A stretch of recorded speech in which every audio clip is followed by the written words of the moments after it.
Must have seen in Australia that famous picture of Andrew in the back of that cab now. It's just been doing the rounds here in the UK. Day in, day out. It is really, really bad for him right now. It's the first time, of course, a brother of the king's been arrested since 1478. That's how bad it really is. Of course, we've now had more people come out of the woodworks. Former Prime Minister Gordon Brown, he was in power for a very short time back in the late 2000s.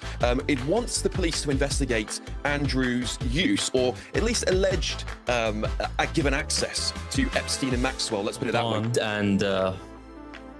And emails show that these two were pen pals, exchanging emails for over a decade. And this is including after Epstein's 2008 conviction, by the way. They discuss travel, business matters, and personal topics. Epstein even went as far as to describe him as a trusted friend. And how cute. Your dig at the United States is very revealing. Why is it revealing? Because your priorities are very clear. No. Yes, they are. Yes, they are. And as an American, permit me a moment of outrage. Because I said many civilians have been killed. Yeah. And you said, right in the middle of your elaborate defense of the IDF's killing of civilians, including children, you said they do a better job than the United States does. That's my country and my government. It's my...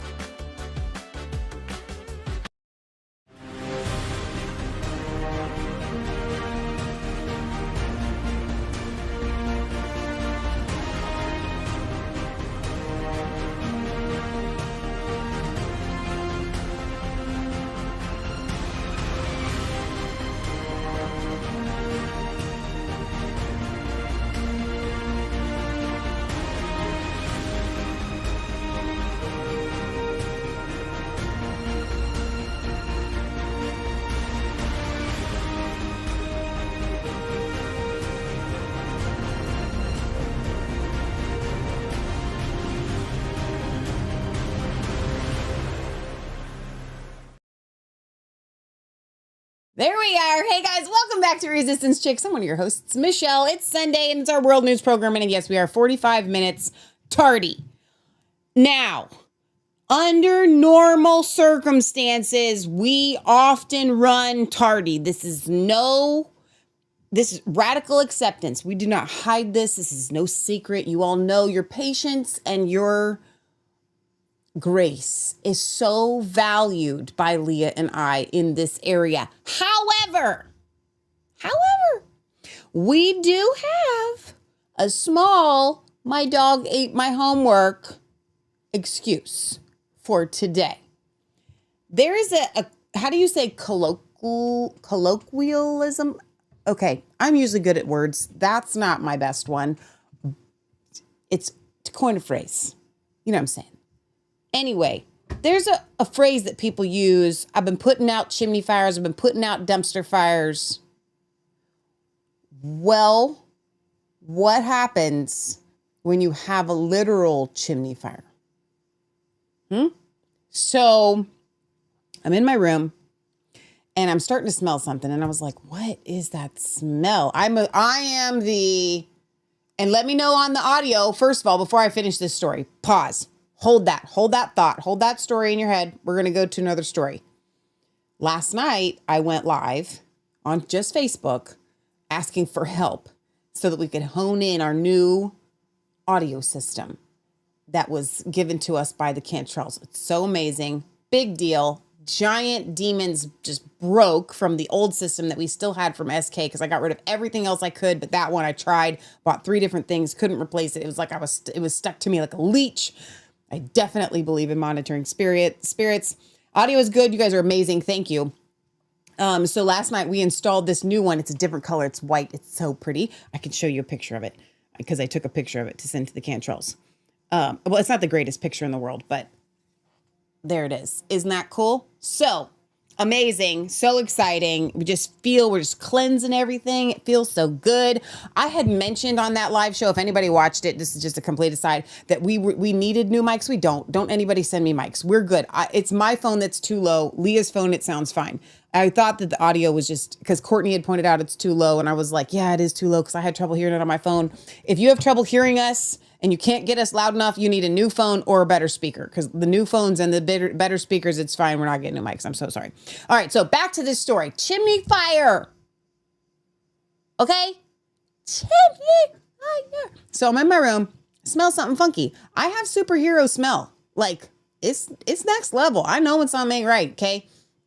I before I raced downstairs, I was getting ready to race downstairs, and the chimney in our house goes through my room. When we remodeled, we were like, it's going to be really cool. It's going to look like a New York loft kind of vibe, and we're going to leave the brick raw in my room. If you've ever seen me do a live video at my desk, you'll see it behind me, behind a bunch of sweatshirts.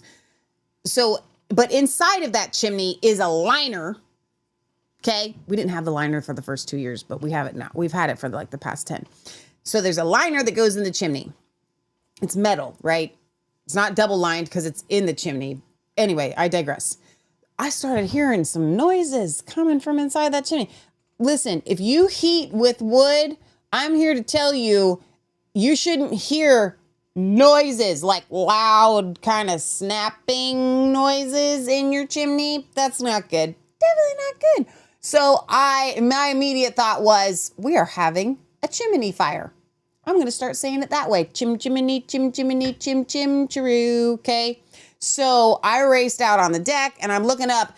I'm telling you, it looked like the Vatican when they picked a new pope. It was like, and I was like watching it and I was like, that's not okay. I don't think that's what it's supposed to look like. And then I'm like looking kind of like this, like you would at your neighbors trying out what they're doing.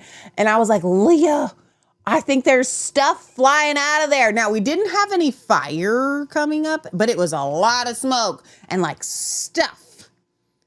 And so then Leah's like, I can't see it. I said, go get your glasses on. Sometimes we're like an old couple. I'm like, go get your glasses on. There's stuff flying out the chimney here. Okay. So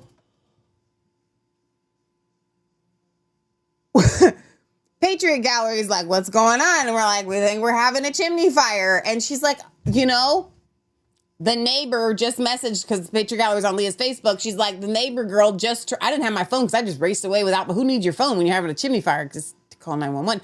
But whatever.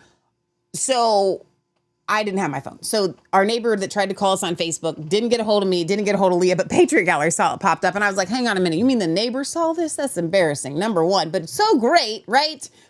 She didn't see flames, thank God, but she did see smoke. My mom actually saw her. It was so interesting because she saw the message and she saw her almost stopping traffic in front of our house, looking at our chimney that was very much smoking more than it should smoke. Okay, now, backstory, and we're going to get to the news here today. We've got so much to talk about, but this is important. So we heat with wood. Best way to heat your house. It's like it saturates your bones. It feels so amazing. There are multiple things that you can do to make sure that throughout the season, your chimney stays clean. You know, you see the chimney sweeps and there's no kid that's going to fit through there. That's not happening. It's this big around, right? So we have a thing that it's a metal like brush. It's the size, it's slightly bigger than the hole for the liner. And you attach a little, fiberglass pole to it and you shove it down, and then you attach another fiberglass pole to it and you shove it down, and you just keep doing that all the way down, and then you've swept your chimney. We don't do that but once a year. But what we do, I did say that. What we do is we run these creosote burning logs 2 times a year in the season, like during the winter season, 3 months when you're using this thing, and it's supposed to keep the chimney clean. We've done that for 10 years, no problem, always works. So it gets swept once a year, and we burn the creosote burning logs twice a season. We did not do that this year yet. It's kind of like one of those things like, oh yeah, we need to do that. We have one down here. There's no excuse why you just throw it in, right? You kind of got to monitor it because it makes it super hot. But we didn't. And I think that that's part of the issue. The other part was some of the wood that we were using might have been a little bit, not much, a little bit too fresh. But I really think it just boils down to the fact that we didn't run the logs, the maintenance logs. That's what I call them. So anyway, all is well. Everything's fine. But then Leah got a little scared. So we went, I'm going to be honest with you. We went into kind of spiritual warfare mode. No, devil, you ain't going to burn my house down. You know what I'm saying? So it's not the chimney fire that made us late.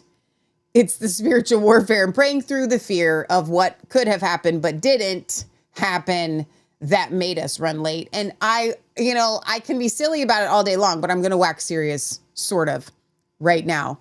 Guys, I understand that we do our live show, and please note that it bears heavy on us when we run late. We take you guys coming to this live show as if it is a church service, right? Like, you don't want to leave the parishioners waiting for, church to start for 45 minutes. That's like, you wouldn't do that, right?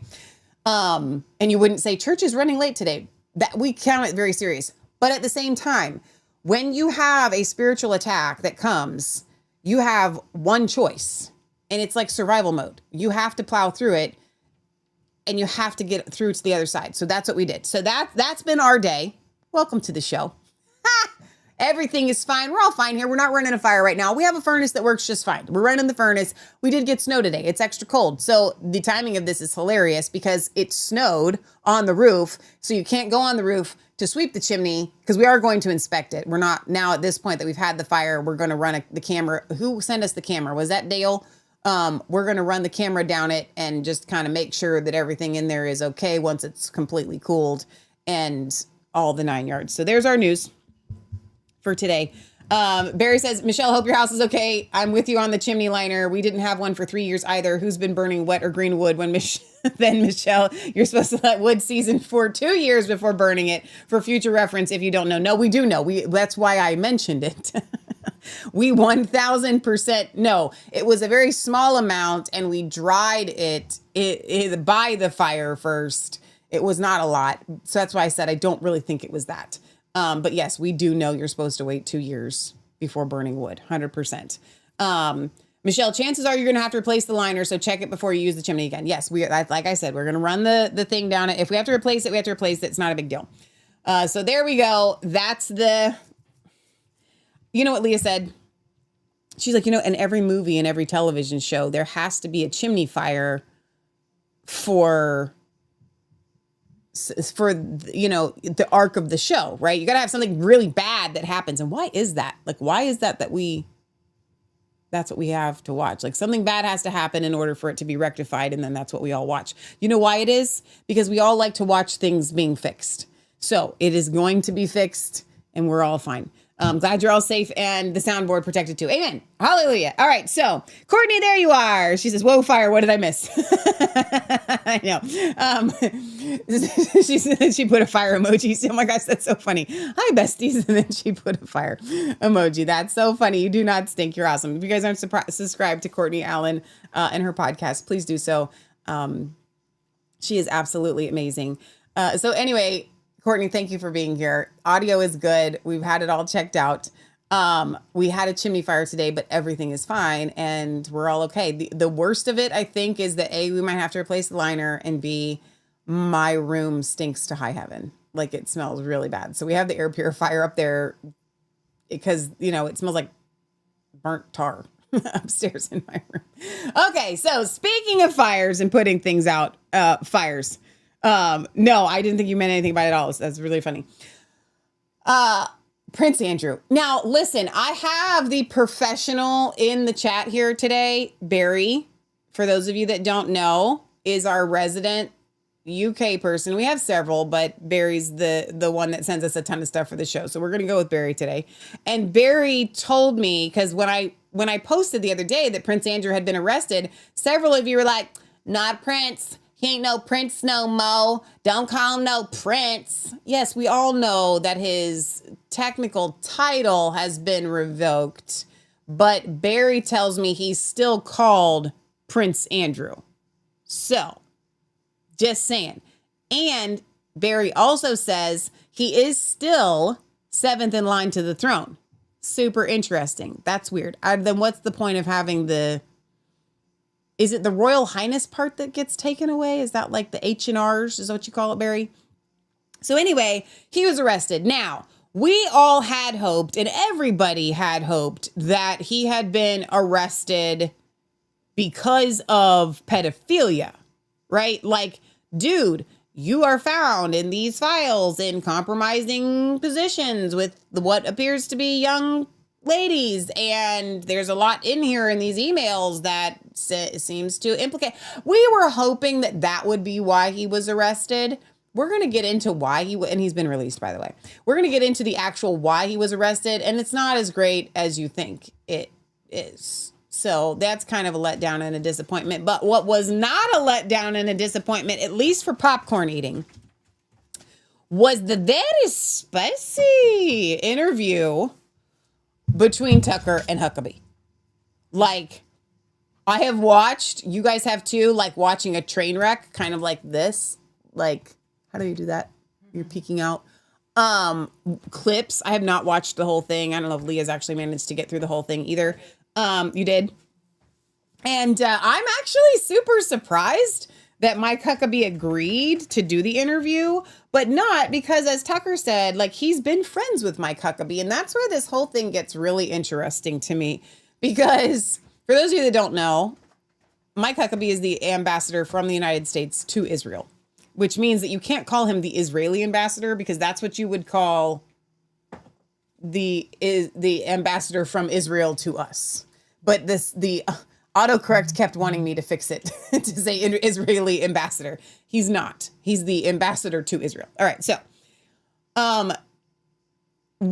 Lee and I know, at least on a small scale, but I don't even think it's any smaller. It's all real. Relationships are all real. But in this movement, you create friendships, and then you find out that we don't agree on certain things. Yeah. And then it's like, is the thing that we disagree on, and those probably won't fit again. I'm just going to work Okay. it out. The thing that is the thing that we disagree on so big that it will cost our friendship. We have had that with people, right? Yeah. Or I should say, people have had that with us as well. And it's really sad when that happens. I like to, as best I can, maintain my friendships with people when we disagree, even though we disagree, in spite of disagreeing. Yeah. I think Lee and I probably do that better than anybody. It was super interesting. I saw Joy Thayer of Sparrow Pictures. Matt and Joy are amazing. We haven't had them on the show in a while, but if you watched any original Revelation Red Pills, they were on, I think, twice with us. Joy and Matt are amazing. Joy and Matt did an event this weekend. I don't know what it was, but I read her post. A conservative media event. You saw her post. Yeah. And she talked about how there's so much gossip and so much backbiting, and she's like just really disappointed in it. But I actually really liked her last sentence, which said that people need to learn how to have, forgive me for paraphrasing here, healthy conflict and resolution. Oh, wow. Yeah. You know what I mean? So it Yeah. wasn't that she was just saying everybody needs to agree. That's because you can't. You're not going to. You're not going to, but you may need at to be different able to places of your have journey. Yeah. healthy conflict and resolution. Here's the problem. Yeah. If you disagree with someone on an issue like Israel, and I'm going to give you guys this tip, please take this. That is not a friendship ending, should not be a friendship ending issue. Especially if the two of you you should be able to come to some agreements from a loving place, because anybody can see two sides to this. Right. But my point is I want to get at the friendship ending ones. And so I don't know what she's talking about. Okay. Right. But there are times where if you have to gossip about somebody, and is it gossip? That depends on if it's the truth, right? If you have to say this person is having an affair, this person is sleeping outside of marriage with this other person. Yeah. Right. Those are, to me, those are friendship ending things, right? That you Crimes would end and major sins. and crimes and major sins. Yeah. Right? Yeah. When it comes to all the church exposés that we have been doing, those are friendship ending things. If you are going to align yourself, here's the deal. And some people you may disagree with me on this. What's wrong with your tea? Super hot. Oh. Super hot in my mouth. Hot. You've been here for an hour. Eat all the meat. Eat it now. Are you okay? Are you going to be okay? Yeah. I'm hurting for you. I'm good. Ooh, that's the worst. It's very hot. Very hot. Let it cool down. Cool down. like the chimney. Why is it Chinese? The way you say it sounds Chinese. Okay, so anyway, some people, and I actually will allow this caveat with the Israel thing. Some people feel like it is a moral failing of the highest degree, and you can't be friends with somebody who has that moral failing, and they're covering for what they believe to be mass genocide. That's fine. That's you. If that's how you feel about it. Most of these issues that people are disagreeing with, they're not that. But I will say that if your friends are covering for pedophilia, if they are covering for church sexual clergy abuse, if they're covering for sexual misconduct, those types of things, that is, again, friendship ending territory. All right. You can't just agree to disagree that, well, I'm going to be friends with this dude, even though he seduced an 18-year-old and he was married. Like, that's not, no, we can't be friends. You know, you got to call that stuff out. But with Mike and Tucker, I think that they thought that they could go into this and that their friendship would survive a discussion. No, I didn't. Honestly, I'm going to tell you something. I watched to the end. Yeah. And I think that they listen. If you watch, just I can't hear you at all. If LOL, check your battery. Okay. If turn you myself up. watched it, Oh shoot, I might have messed it up. we what you didn't do is to check on the. No, me, I for this did it. mic. No, Did you? I did. You're working. That Okay. mic works. I just Okay. feel like you're not talking into it. That's all. Okay. Let's be sure about it, Guys, how does Leah sound? Okay, let me know. I felt like Tucker went in it very adversarial. Like he had even said he spent like a 20 minutes monologue at the beginning He always does that. to though. explain. No, he said, I normally don't explain my interviews. Okay. That's what he said.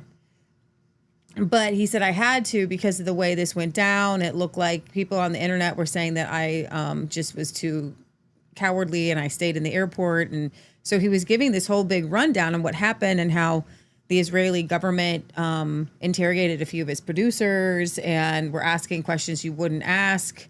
Like, what's the content of your podcasts and stuff like that? Like, you can't just watch it. So it was a very long monologue. And he said, and it was really great. He goes, listen, he goes, I didn't really want to do this because Mike Huckabee is a very likable guy. Yeah, I know. And that's what I'm saying. No, but what he said was, and I come off sometimes when I get irritated as not likable and like a jerk because I am. And it's just like really, you know, and he's seen, it's so funny to have somebody who is self-deprecating. Yeah. I appreciate that.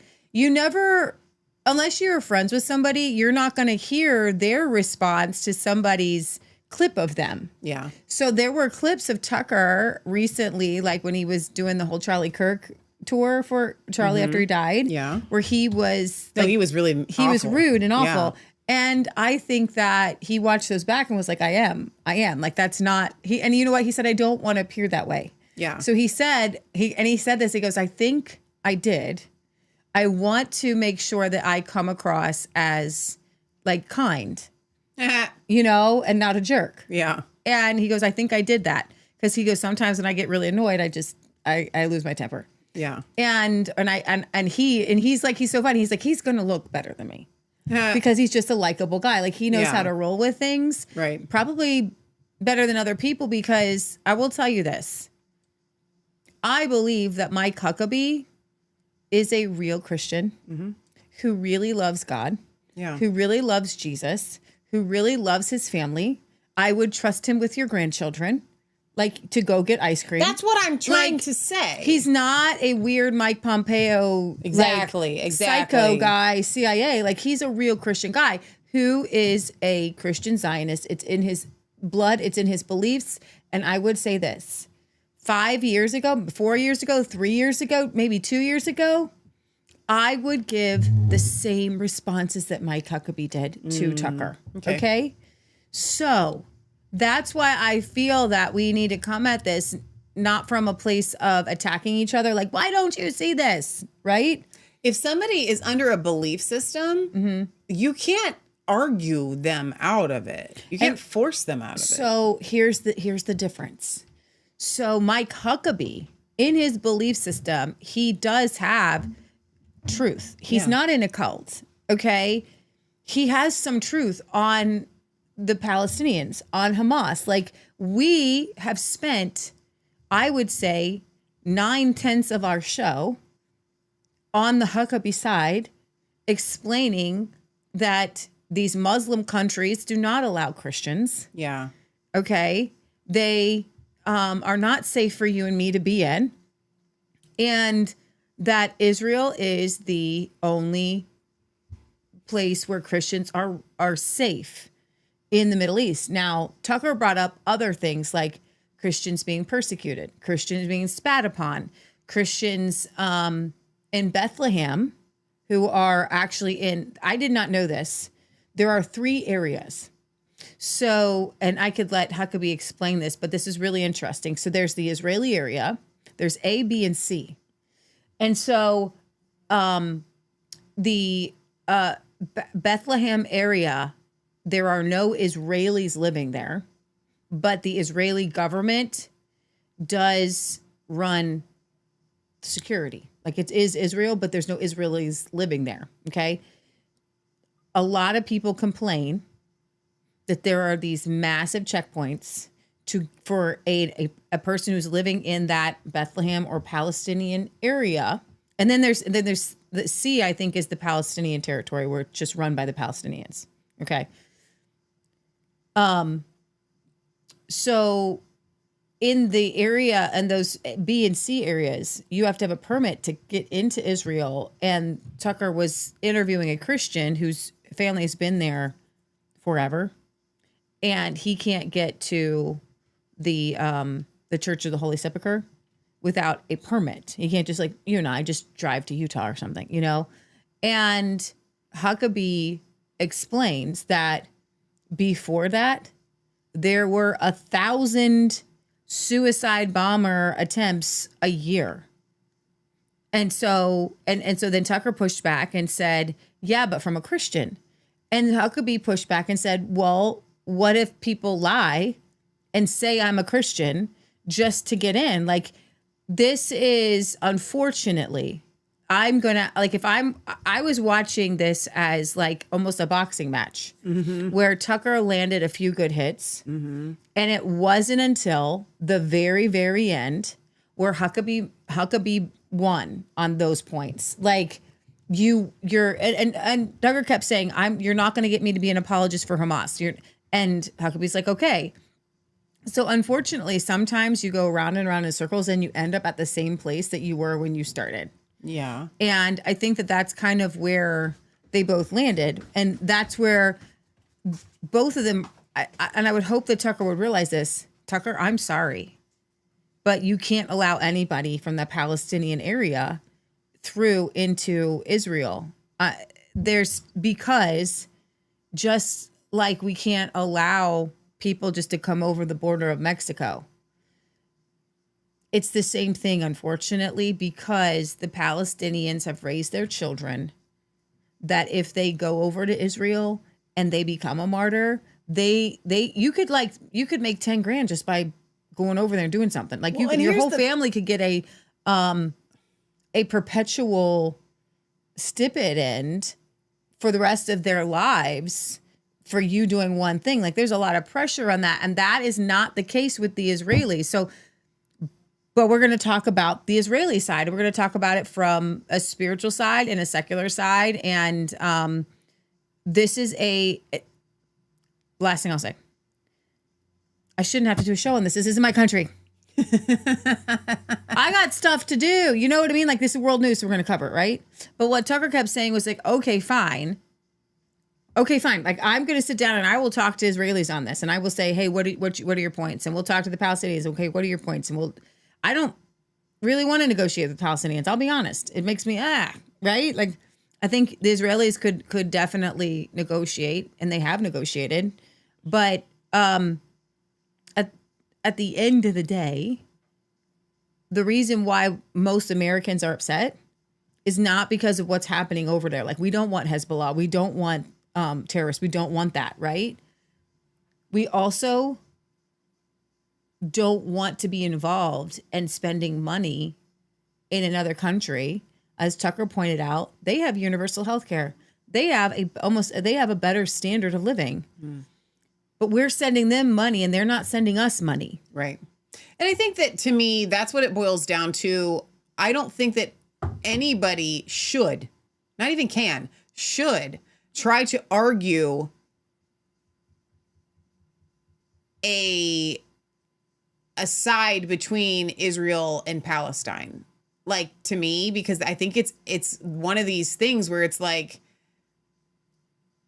there are times where the United States comes in and we step in because there's a mass atrocity and whatever. If you feel that that's what's happening in Palestine, I would say you might be being a little brainwashed. And what I mean by that, before I lose anybody here, is Israel is evil.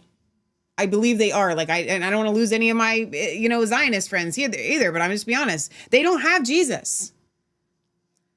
They don't have Jesus, and they are making sinful decisions that are harming people. Yeah. Palestine and Palestinians do not have Jesus either. And terrorists are evil, and they are committing atrocities. Okay? And so to me, it all boils down to, are we supposed to be involved in either of either sides of this? And I would say no. No, the Middle East has been fighting it out for thousands of years without the United States. It's like bringing in somebody else to your fight, and there's no reason. There's no upside to you being in their fight. Right. And the only reason why we are involved in this fight is because of Schofield and his reference Bible and his predecessors saying that there is a prophecy that all Israel must return to Israel, and a third temple must be built, and all the Jews must return to Israel, and third temple must be built, and the sacrifices must increase, and the 7-year tribulation, and all this stuff has to happen, and it's all prophesied. That's the only reason. The only reason why a Mike Huckabee or any other Christian thinks that they don't believe that the Jews have to return because they believe that the Jews have the right to be there. Right. They believe that the Jews have to return because it's prophesied in order for Jesus to come back. So it is a very selfish motivation. Yes. It's not because you care about Jews. That's a lie. Right. Because according to your false prophecy in the Schofield Reference Bible that all Zionists believe, all Christian Zionists believe, that 2/3 of these Jews, once they all get rounded up and go back to Israel, are going to be slaughtered and killed. Die. That's according to Zechariah. No one who is preaching Zionism is open and honest about that. Oh, we love Israel. We love the Jews. We have to support them no matter what. And we want everybody to go back to the homeland. If you truly believe that Jesus was coming back, if you truly believe Jesus was coming back, you would tell the Jews to flee to the hills. 100%. You would say, because that would be Matthew 24, flee to the hills. But they're not telling them that. It's like because Jerusalem's getting ready to be destroyed. So people like Mike Huckabee, you don't know what you believe. You don't know. You don't know. And that's unfortunate, because if you cared about the Jews and you believed that Jesus was coming back, you would actually tell them to leave Jerusalem. You wouldn't tell them to go to Jerusalem. Exactly. Because the prophecy is that 2/3 would die. They're not being honest about what they truly believe. So Matthew 25 is a woe. He says, Matthew 25. It's a woe against Israel and Jerusalem and the Jews. So guys, if you believe that Matthew 24 and 25 have not been fulfilled, which we do. Okay, I'm actually more pro-Jewish and more pro-Israel than the dispensationalists and the modern day evangelicals, because I don't believe that the Jews alive today deserve to be punished at all by God. The way that Jesus... Not the way that Jesus was prophesying for killing Jesus. Jesus was prophesying. He said, there is going to come a tribulation, and he was saying about Jerusalem specifically, worse than you've ever seen. It's worse than you could ever imagine. It is literally, he says, not one stone will be left upon another. He says, and he wept. He wept. Sorry. He wept. He wept. He wept. He looked at Jerusalem and he wept because he knew what was going to happen, that the whole city was going to be wiped out. And it was in AD 70. If you believe, please, please, please, and all my Zionist friends, if you truly believed that Matthew 24 had to be redone again, like you say, well, AD 70 really did happen, it needs to be done again. If you believe that, you need to get on the phone with all your Jewish friends, and you need to be doing a podcast telling the Jews to leave. To flee to the hills. Whatever you do, don't go to Jerusalem because according to you, you love the Jews and you love Israel. But if you believe that Matthew 24 has not been fulfilled yet, the wrath of God, like has never been seen before, is going to fall on all these people that you love. What are you going to do then? Are you going to stand by them then? It's not going to happen because it's already been fulfilled. But according to your fantasy of false prophecy from C.I. Schofield, no, you're not going to stand by them. So you'll turn like a traitor and go, well, this is God's judgment now on Israel. Or will you evolve a new religion and say, actually, we do have to stand by Israel as it's being judged by God? You are a schizophrenic Christian. So what they miss, Matthew 24 does not line up with the rest of the scriptures that say all of Israel will be saved. So what they believe is they bypass, they take Matthew 24 to be a tribulation that's going to happen to the rest of the world, but not to Jerusalem. That's not what it says in the Bible. And that the false religion believes that the Jews are just going to be returned to the land and God's going to build them up and do great things for them. Even if that were the case, if that's how you read the Bible, it would only be a remnant, according to the Bible, and 2/3 are going to die. I need to put a caveat here. Normally, when we talk about this stuff, I try not to stream to Faith and Freedom TV.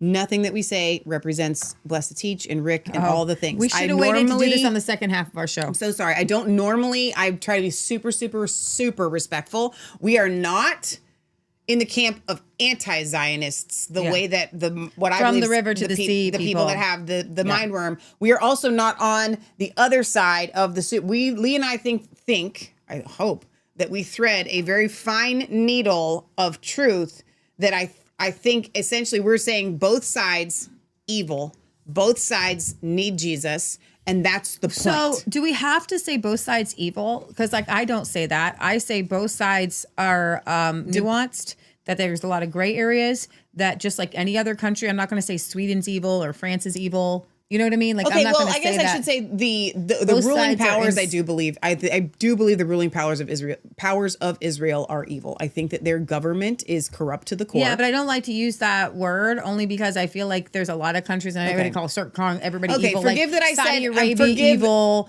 Iran evil. So Mossad. Here's the thing about Mossad.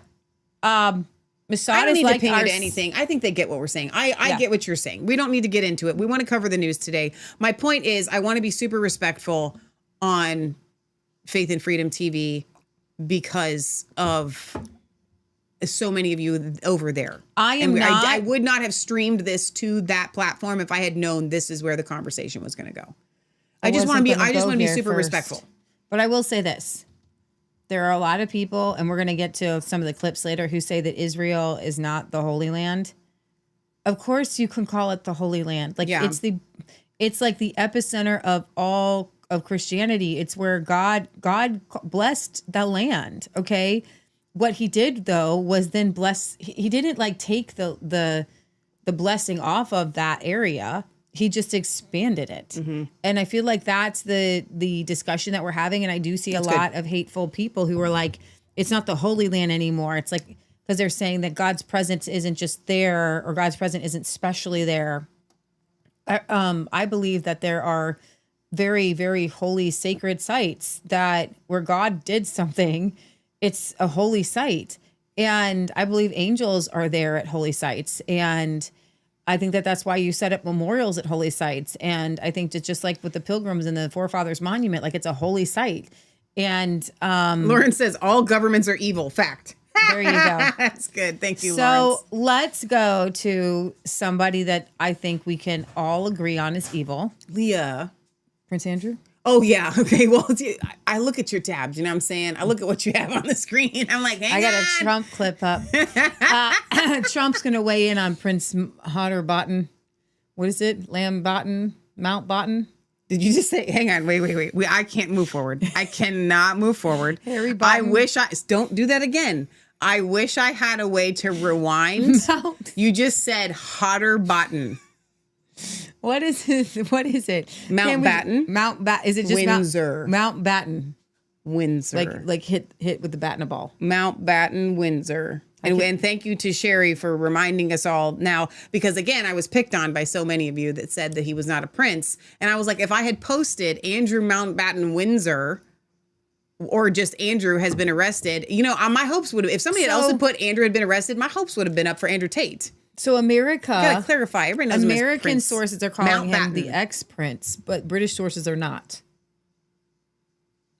They still call him Prince Andrew. That's what I'm saying. So American sources have They don't know what they don't know. Okay, so we're gonna have Trump weigh in on this arrest, and then we're gonna kind of break it down and talk about other very high up people around the world that have been. And I was gonna do this on Friday, but I felt like with world news we'd bring in the Sultan from Dubai. Hang on here. Prince We got Andrew Trump arrested here. by the police there, related to something with Jeffrey Epstein.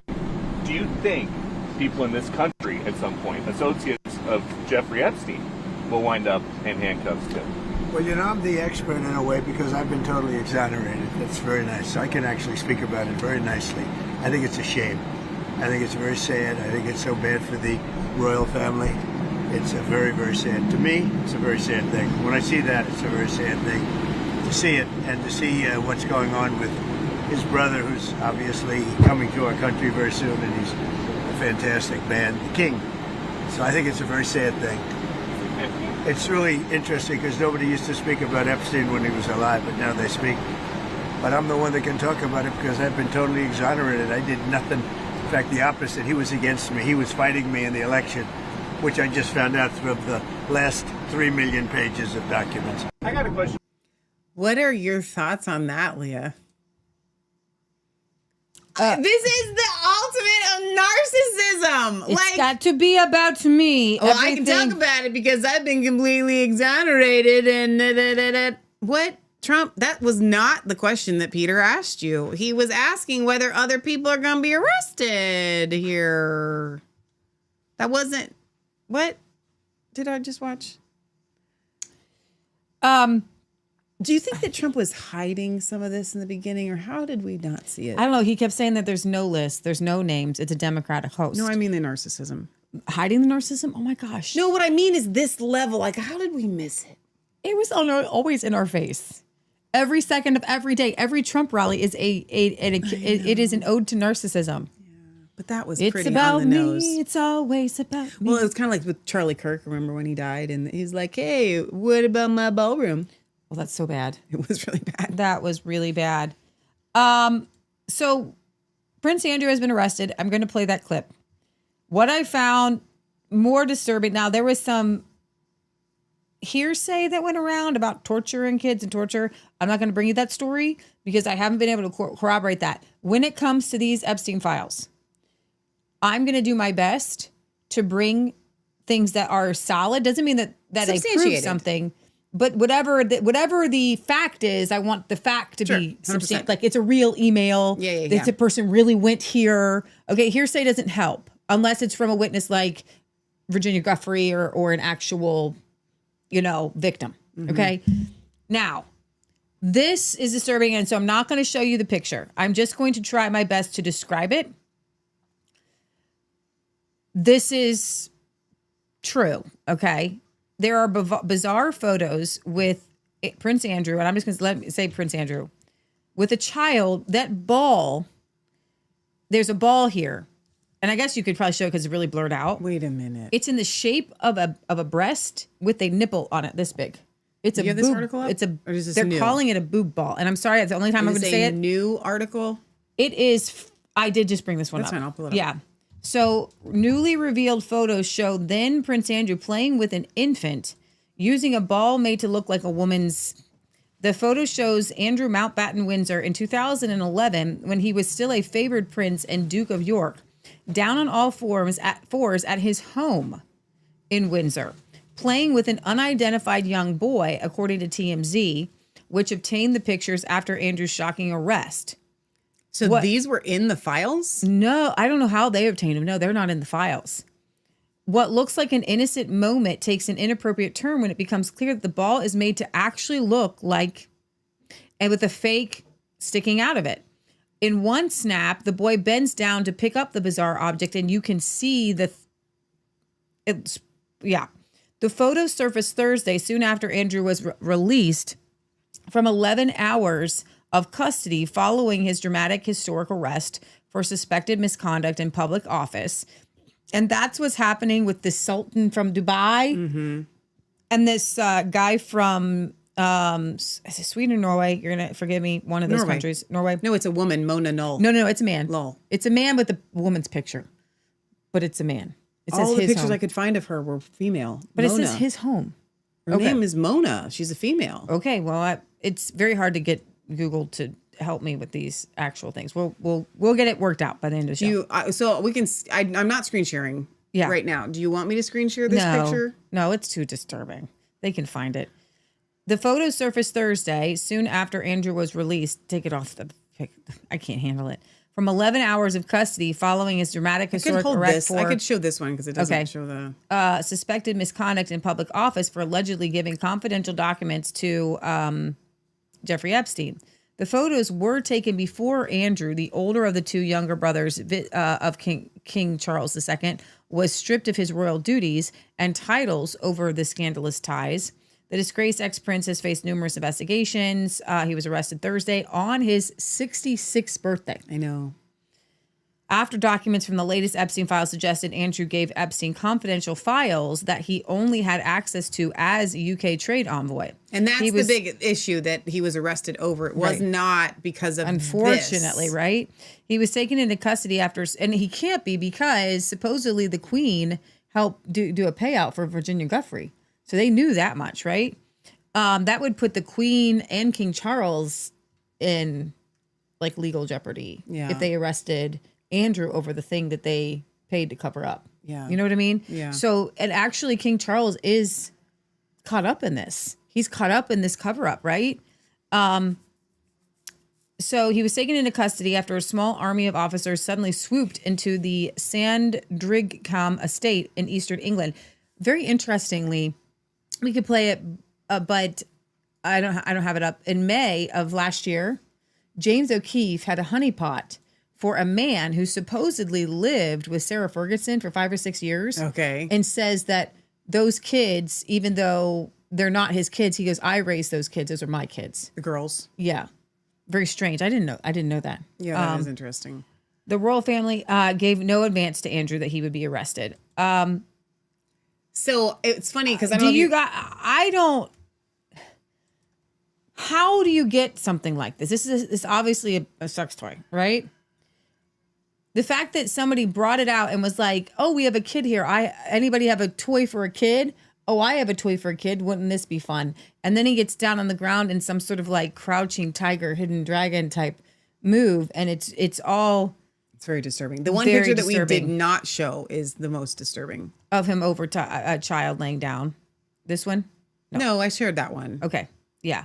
So that is highly disturbing to me. It is a real photo, and why would you have that there's photo? multiple photos. Yeah, exactly. It's a real. Barry says Andrew has potentially committed high treason with giving government papers to Epstein. So let's bring on, let's see, I don't know if I want to do an actual. What do you want to do? The clip that you sent me? Let's do, the Sky News clip. Yeah, let's do that one. Okay. I don't know which one it is. Do you know which one it is? It's going to be this one by the Book of the Face. Okay.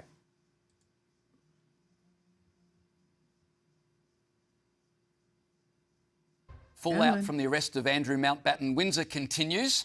For the very latest, I'm joined by GB News host Alex Armstrong. Alex, welcome to the program. Great to see you again.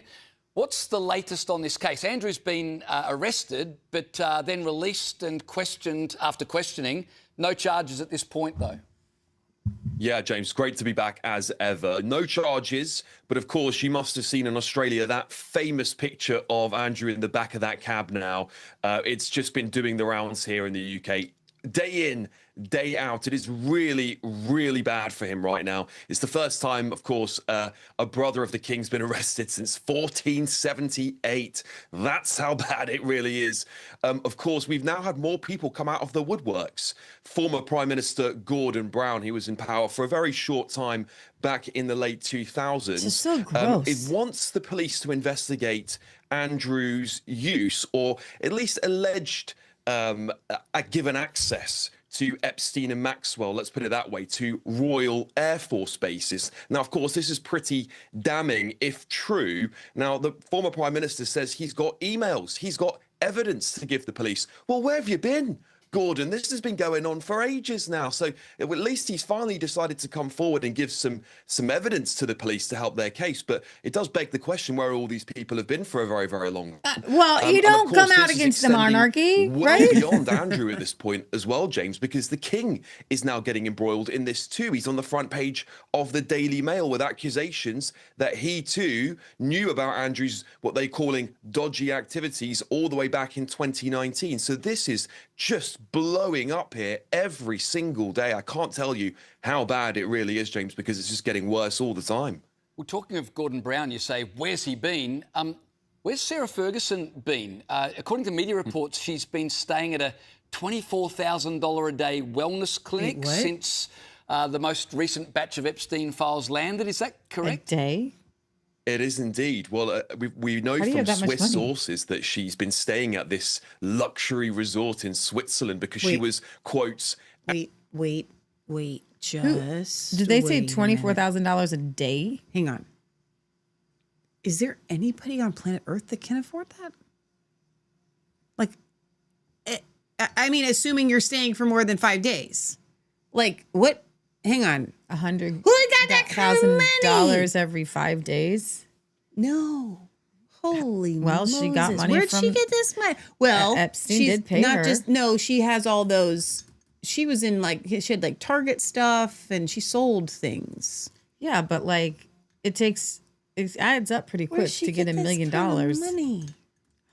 Absolutely crushed by the release of the emails. Well, that's what karma is. But you know, when the rest of us have to go down to the pub to drown our sorrows when we've had a bad time, Sarah Ferguson can fly off to a luxury Swiss resort. People will be begging the question here: how is she affording all of this? Because she's not being funded by the taxpayer anymore.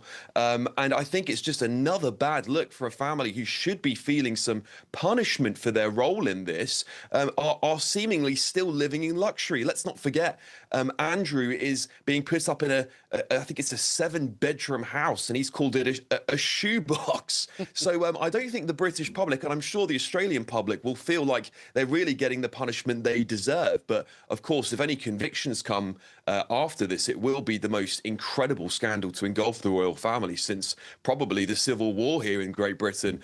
So really not great, James. Really not good at all.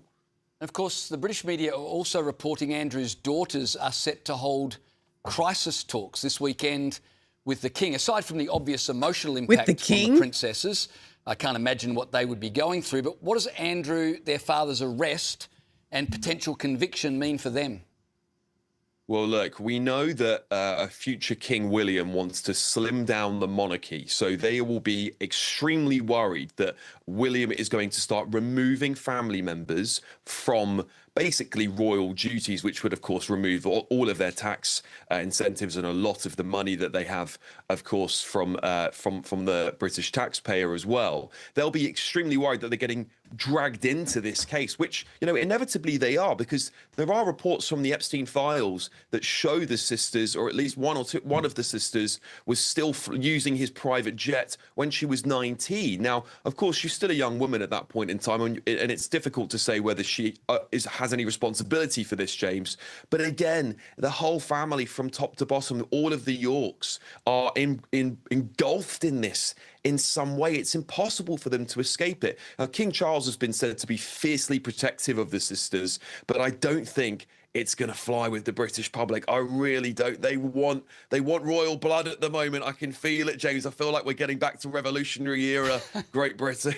You can pause that. I think they and the British public have a right to, but it's something that they actually kind of enjoy. They enjoy hating the royals, and so I don't know how that's. It's a love-hate because they do really love the office of it, but they don't like the people in the office. Okay, let's do this Megyn Kelly clip. Could it mean that King Charles has to step down in some way? I wouldn't buy that. When you're the king, I think that you can do anything. It's a couple over to the left. Like there is no crime. Not Goodness. Wait, hang on. You're the perfect The other one's person to still talk going. to about this because there's no better Right-clicking. royal correspondent You can than close you. it by right-clicking. And you've been saying for a long time how Well, this is unpopular really Prince interesting. Andrew The other one. is within the family and within the British populace. So put this news in perspective for us. Meghan, this is historic. There has not been a crisis like this in 90 years. What happened 90 years ago? The Nazi sympathizing king, Edward VIII, abdicated. Now, there are a whole load of scenarios here that could see King Charles having to abdicate as a result of what has happened today. Remember, in the United Kingdom, he runs the court. This is the king's court. And so the idea that his brother Andrew will be on trial, potentially, I accept he hasn't been charged yet, but we're heading that way and we can get to that. There are now 9 police investigations, Meghan, underway into Andrew's links into Epstein. That involves sex trafficking. The former Prime Minister, Gordon Brown, has today submitted a 5-page memorandum to the Metropolitan Surrey, Sussex, Thames Valley Police Department about the Lolita Express and the way that it was used to potentially sex traffic women to royal palaces. And I just want to paint you the scenario that Andrew ends up in the King's court, in his brother's court. Remember, there's only one person in the United Kingdom who can't be charged with a crime. That is the King. And he says, well, my brother knew about this and my brother paid £1.5 million in hush money to Virginia Giuffre, which is what was reported last week by The Sun newspaper, my former newspaper. It feels untenable that Charles can stay on the throne. You might remember there was a case, Meghan, about 20 years ago when Paul Burrell, Diana's former butler, was charged with stealing Diana's possessions. And he immediately brought the Queen, the late Queen Elizabeth II, into his trial and said the Queen knew about this. Well, the trial collapsed overnight because you cannot have a situation where the head of the court is effectively on trial. So there are a whole load of machinations going on. And the one person and the one couple whose hands are completely clean in this scandal, Meghan, are Prince William and Catherine, the Princess of Wales. I mean, I ran a poll earlier today during my live broadcast of Outspoken, and I'd say I've got a really pro-monarchy, pro-royal audience, Meghan. We love the British royal family. 75% of my audience saying that King Charles must abdicate here, must hand the throne to William and Catherine. Now, his statement that you read out made it clear he has no intention of having to happen. So in the path, are you saying that if Andrew calls Charles or needs Charles as a witness, like I told my brother the following and he blessed this payment or he blessed that thing, even though he was just Prince Charles at the time, he wasn't yet king, that could drag him right into this legal proceeding and either kill the legal proceeding or kill Charles's reign as king? Correct. Because no one really believes, Meghan, that Andrew is going to plead guilty. Why would he do that? I mean, he would get guaranteed jail time. I agree with you. It's not going to be life imprisonment. That is the maximum sentence for misconduct in public office. But I know the type of guy that Andrew is. He is not going to plead guilty here. I cannot see a scenario. And what we don't have in the United Kingdom is the same type of deals that you can do in the US justice system where you make a plea deal. That just doesn't really happen here. So there's no real motivation for Andrew to plead guilty unless he did want to keep his brother on the throne. So there are serious questions for King Charles. And there are also serious questions for the British deep state, Meghan. I mean, this scandal has been hiding in plain sight for 15 years. I was working at Murdoch's former newspaper, The News of the World, in a senior position in 2011. We revealed those pictures. Do you remember of Epstein and Andrew in Central Park in New York? That started this whole scandal 15 years ago. Where Andrew went to visit Epstein after the conviction for soliciting a minor for prostitution. Pretty controversial charge that he pleaded guilty to. And it was, of course, we now know just the tip of the Epstein iceberg. And Andrew went to see him and stayed with him, right? At his New York with royal protection townhouse. officers. Do you see what I mean? This is where the deep state is pulled into this. Because why have the police spent 15 years choosing not to investigate Andrew? Because they probably knew. What did Charles know? What files are included at Buckingham Palace?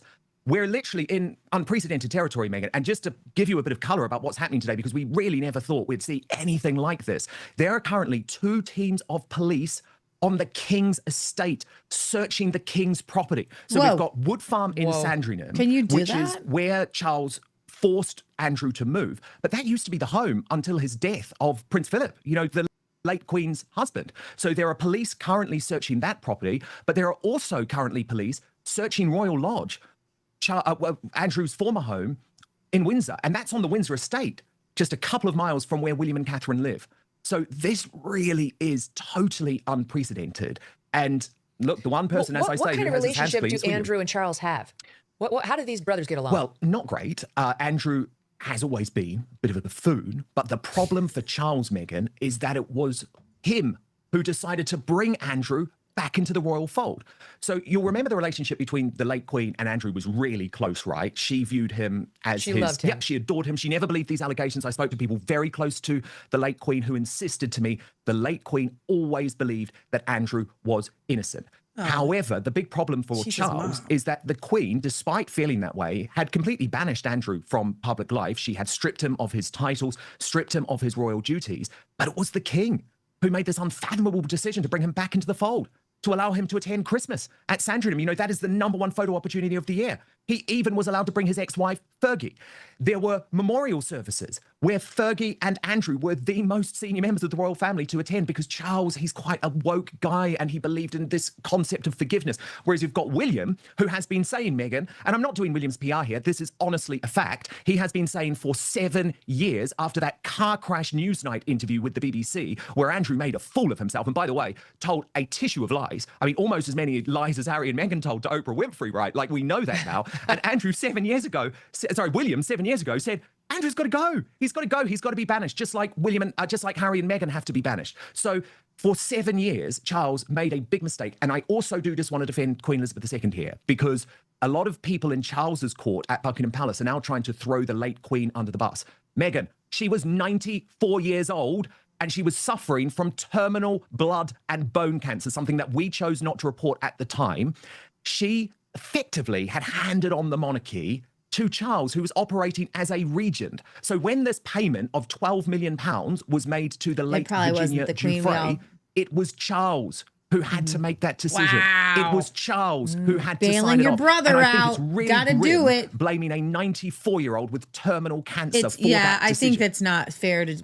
I mean, it doesn't seem surprising when you know. I don't know Charles's story as well, but Andrew just sounds like he would do something like that in a heartbeat. He would blame the late Queen. He'll blame Charles. He'll blame anybody, and his wife 10 times so. I mean, there's a lot of correspondence in the Epstein files between Fergie and Epstein, whom she loved, and she brought her daughters, So much so the that two she princesses, to go stay with him. Okay, pause it real quick. Remember, Fergie was so in love with Epstein that she said, "Marry me." Yeah. I know, that's super creepy. Right after, same thing. Right after he got out of his so-called jail. I mean, it was daytime release to his office, but technically he was in jail for a year. She seemed very close to him. Neither one of those two cared at all that he'd pleaded guilty to these disgusting charges. And you mentioned, and just so the audience is clear, again, right now he's been arrested for alleged disclosure of British secrets to Jeffrey Epstein, who was not permitted to have them, not the women thing. But all along we've been looking at Andrew and whether he sex trafficked Virginia Giuffre, meaning Epstein had her, quote, working for him. She says she was trafficked by Epstein. She was underage 17, and she says one of the men she was trafficked to was Prince Andrew, who she says had sex with her and that it wasn't consensual on her part. She's obviously a teenager there. And, that's not an 18-year-old, just in case this anybody picture wants to of know. herself with Andrew and Ghislaine Maxwell in the background, which Prince Andrew would later say was fake, and actually gave this interview to BBC Newsnight denying that he even knew her. But now we see correspondence in the Epstein files between Epstein and a New York Times reporter, in which the Times reporter is saying they had consensual sex. This shouldn't reflect on you, Jeffrey. This is kind of an Andrew problem. And Jeffrey doesn't say they didn't have sex. That was all made up. He says nothing. It seems to support the notion that indeed there was an interlude. There's also a picture of Andrew over a young girl. Well, she appears young. Her face is like blacked out, censored. You know, pause that real quick, because there are like a lot of people who are like, well, maybe that's just a little person. When you know that, like when it walks like a duck and it quacks like a duck and it acts like a duck, it's a duck, right? Epstein was known to go to high schools and probably middle school, 7th and 8th graders, pulling in the younger girls, and all the emails say the girls. The young girls, the girls. And then there was another one that said, I was listening to a guy and he was saying, I had nothing to do. I don't know if we played on our show. I had nothing to do with Epstein. I don't think we played it on our show. He says, I was just there on the plane with Bill Clinton as part of the Clinton Foundation. And there were all these young girls around. And we were like, what are all these young girls doing? Listen, if you're going to say young girls and the way you can put makeup on a 16 or 17-year-old, you're not going to say young girls. You're going to say young women, right? these were girls, little girls. These are 7th, 8th, 9th graders. These are, and so I was walking Eden, and I was coming and I was praying over the show. And I felt like the Lord say, we've got to speak for the children. That's good. And I know that sounds so cliche. And I know that like everybody wants to stop a pedophile ring. Now, remember, when it's like you're crying wolf because you can hear them howling, that's not crying wolf. Okay? Mm-hmm.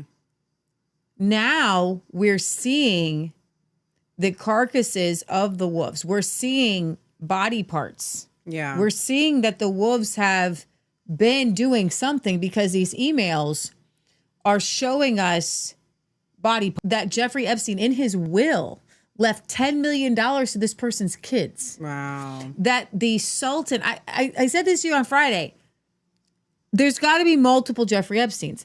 I don't have time for that many close friends. You don't have enough time in the day to handle all of these people. And people will say Epstein wasn't a genius. Do you think that maybe Ghislaine was handling? These are emails, but these are emails between Jeffrey and these people. And anybody can write an email. Well, I can write emails for you. You can write emails for me. A lot of them are written in the voice of Jeffrey Epstein. That's true. They can. But what I believe, he could definitely have a staff. But where is that? I'm staff? saying Ghislaine. Yeah, she's probably part of it. Probably did read it. I think she probably had access to the emails all the time and probably maybe answered Sarah for him all the Ferguson time. fell in love with Ghislaine's emails. But I do believe that there's something here with Jeffrey Epstein that if he did have a talent, I would say he had something like an SK talent. Yeah. Where you're able to make every person that you talk to think that you are their best friend. Mm. He did it with Lee Merritt. He did it with all the people. Like, I'm going to be your best friend, right? As soon as only the people that he chose, because everybody else he just threw under the bus and didn't have time of day for. He had a list, and it was all people in power and authority. I want to finish this because I feel like if we're going to get something out of it, that these two are not Megyn Kelly, but what's his name here is Dan Wooten. Dan Wooten really knows he's on the inside. Yeah, obviously. Clad on the floor in what looks to be like a sexual, playful position. And there's lots of correspondence between the two of them about hookups for Andrew that Jeffrey was going to provide. That's not a little, you don't have to go back. That's not even a young girl. That is a child.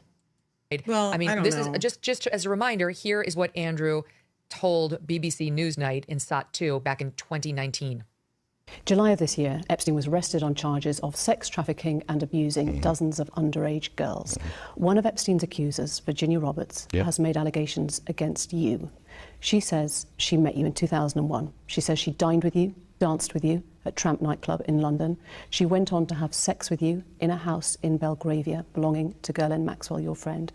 Your response? I have no recollection of ever meeting this lady. None whatsoever. You don't remember meeting her? No. She says she met you in 2001. She dined with you. She danced with you. You bought her drinks. You were in Tramp nightclub in London. And she went on to have sex with you in a house in Belgravia belonging to Ghislaine Maxwell. Didn't happen. Do you remember her? No.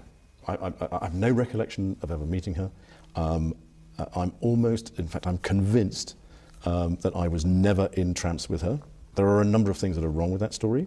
One of which is that I don't know where the bar is in Tramps. I don't drink. I don't think I've ever bought a drink in Tramps whenever I was there.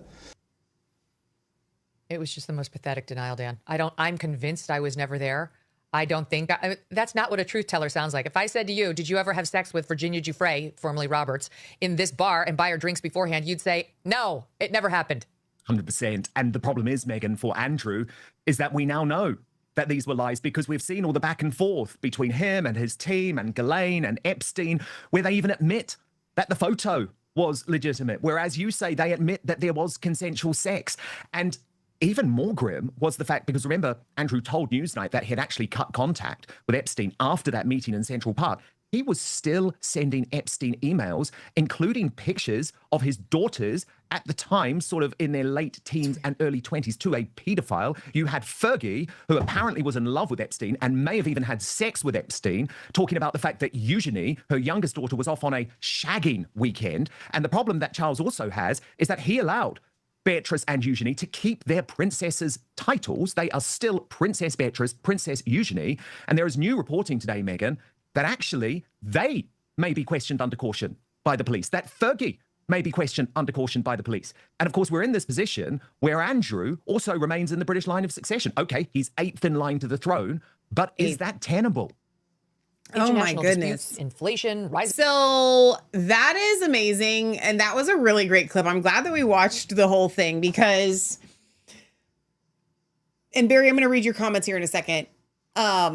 When it comes to the UK, there's a lot that we as Americans just don't understand the inner workings of. First of all, we don't have a monarchy, so we struggle to wrap our brains around that. And second of all, your legal system, as Dan was saying, it's not the same. And so when he says like question under caution, I don't even know what that means, but it sounds important. So Barry, I'm going to read some of your comments here because I think that you will have given us a little bit of more insight here. Let me go back. Okay. Oh, wow. There's so many. Hang on. Sorry, guys. Andrew has potentially committed high treason. Okay. We said that. We read that one. Leah, it's pronounced Sandringham Estate. It's in Norfolk, not north of the UK. It lies the east of England.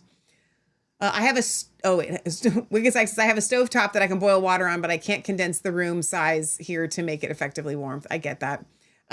He says, okay, so Barry says, this scandal has actually rocked the establishment to the core and is potentially more damaging since James I had his head chopped off in the 1640s when England became a republic for 11 years. Barry says, Fergie isn't funded by the Privy Purse. That's the royal purse there. He says Beatrix and Eugenie, that's her name, are still HRHs. His and her royal highnesses is what they are. Sherry says, what exactly does slim down the monarchy mean? Just that the reigning monarch and his next in line get money? Barry says, remove their privy purse. Pay is slimming down the royal family. Sherry says, so then just the duchesses pay for the king. Barry says, Charlie Boy will not step down. He doesn't have to. He is effectively the British law. The only way he would have to step down is if Charlie Boy brought in an invading army to fight the English, as was done in the 1640s with James I in the 1640s. This guy is wrong. The king can be prosecuted for committing high treason against the British people, as was done during the British Civil Wars in the 1640s. The Queen didn't want Meghan as a royal, nor did William. He says, Andrew is actually a decorated war hero who has seen live action in the theater of war in the Falklands War in 1982. He was actually an HMS Invincible on the HMS Invincible when it got an exercit, I don't even know what that word is, missile hit, and it was sunk from Argentina. Seven Ann says, oh, please give me a break. Chucky is even worse than Andrew. The whole family is evil and corrupt. I would agree with you on that. Barry says his job in the Navy Marines was to act as a decoy for drawing fire from the HMS Invincible aircraft carrier by flying a Cooper alongside the carrier. Chopper, not Cooper. Okay, Chopper. Seven Ann says they have a Masonic temple right in Kensington Palace. Barry says that is actually in Blenheim Palace, which is a privately owned palace not owned by the royals. It's where Winnie Churchill was born. Heather says, I doubt Jeffrey Epstein was actually friends with anyone. That's such a good point. He was a narcissist too. Barry says, Dan Wooten is actually wrong with his ideas on Charlie Boy having to abdicate. Charlie hasn't committed a crime in the eyes of the law. Also, a king can be prosecuted for breaking British laws. He says, let's see. All right, I think that's it. Jim says, the first 7 people in line to the throne should not fly on the same plane anytime soon. No, I shouldn't laugh about that, but you're so right. Courtney over on Facebook says, the dates don't quite match up, but that makes me wonder if stuff was going on before Andrew and her.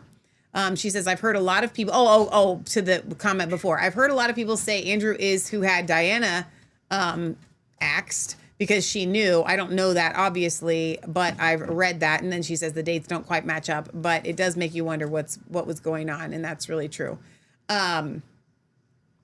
Okay, so I have to tell you that, Barry, in spite of your comments, my hopes are kind of getting up about a clip to show that the late Queen supposedly, we know, I believe it was King Charles, lent Prince Andrew $7 million to settle with Virginia sexual abuse allegations. Now, this is a Twitter. Yeah, this has $7 million. This one? Oh, here I got it. I think I got it.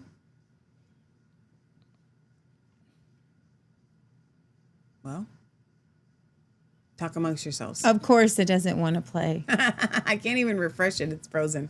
I think everything's frozen right Here, now. I'll retweet it. No, I can't do anything. The whole computer is frozen, which we're getting a new one, and it's going to be amazing. And praise the Lord, this is never going to happen again. Okay, so there are other people caught up in this. Suleiman, he's from. Wanted to know what his involvement was with Jeffrey Epstein, and I've put them directly to the palace, but they have pounds from Andrew, though he's always denied any wrongdoing. But it seems that £12 million came from quite a few members of the royal family. It's claimed the late Queen contributed £7 million, another £3 million coming as well from the estate of Prince Philip, saying that none of that money so far has been paid back from Andrew, though arguably he has more pressing scrutiny now on these claims this week as a UK trade envoy. That's now in the hands of Thames Valley Police. They've given us a statement. It reads that we can confirm today that Thames Valley Police is leading the ongoing assessment of allegations relating to misconduct of public office. As part of the assessment, we've engaged in discussions with... My question is, why would the royal family give the money to Virginia It's not done, Giuffre it's just refreshing. if there wasn't a there? Yes. Who inherited her money? The money from Andrew. She clearly didn't spend it all. I don't know. And she came out with a book that was bought by a lot of people. I know. After she died. So there is I don't think she killed herself. I don't think it was an accident. They're saying that none of us believe that. So they'll now determine whether or not they... Oh, come on. You can do it. Whether or not... Pause. Here we go. ...wish to proceed there we go. With a criminal investigation. I'm sure the royal family will find a way to get around it. I think he'll make a midnight flit to somewhere in the Middle East without an extradition treaty, very much like King Juan Carlos of Spain. The last thing the royal family want is any sort of trial, their dirty laundry washed in public. So they're going to hope this problem can be sorted if charges are brought. So it's another day of headlines, another twist in this story for Andrew, but also more scrutiny for the royal family and the decisions. So do you think that they can just sweep him away to another country to avoid the trial? Oh my gosh, nobody would let that. Are you sure? Queen Elizabeth provided the bulk of the funding, 9.5, we're going to do dollars, $9.5 million. The estate of Prince Philip, 3.5 million. King Charles, 1 to 2 million pounds, so like 4 million maybe dollars. And other royal family members gave smaller amounts. He was supposed to repay that back by selling his $19 million pound Swiss chalet, but he didn't clear a profit because he had mortgaged it too much. He didn't actually own it outright. This is a lot of money. It's so much money. And so then I just asked who would get Virginia's money, and it would be like $500,000. Wait, what? That's what they're saying. That's what I just read. It's very strange. I mean, I guess it's possible to go through that kind of money in 15 years. So it looks like her former attorney and a housekeeper have challenged the son's administration of the estate. They claim to possess an informal will that names them as joint executors and beneficiaries. Oh, no. This is, oh, wow. That's Let's play crazy. this clip that you have here so you guys can get a reminder of who Virginia was. He asked me to dance. He is the most hideous dancer I've ever seen in my life. I mean, it was horrible, and this guy was sweating all over me. Like, his sweat was like, it was raining basically everywhere, and I was just like, whoa, grossed out from it.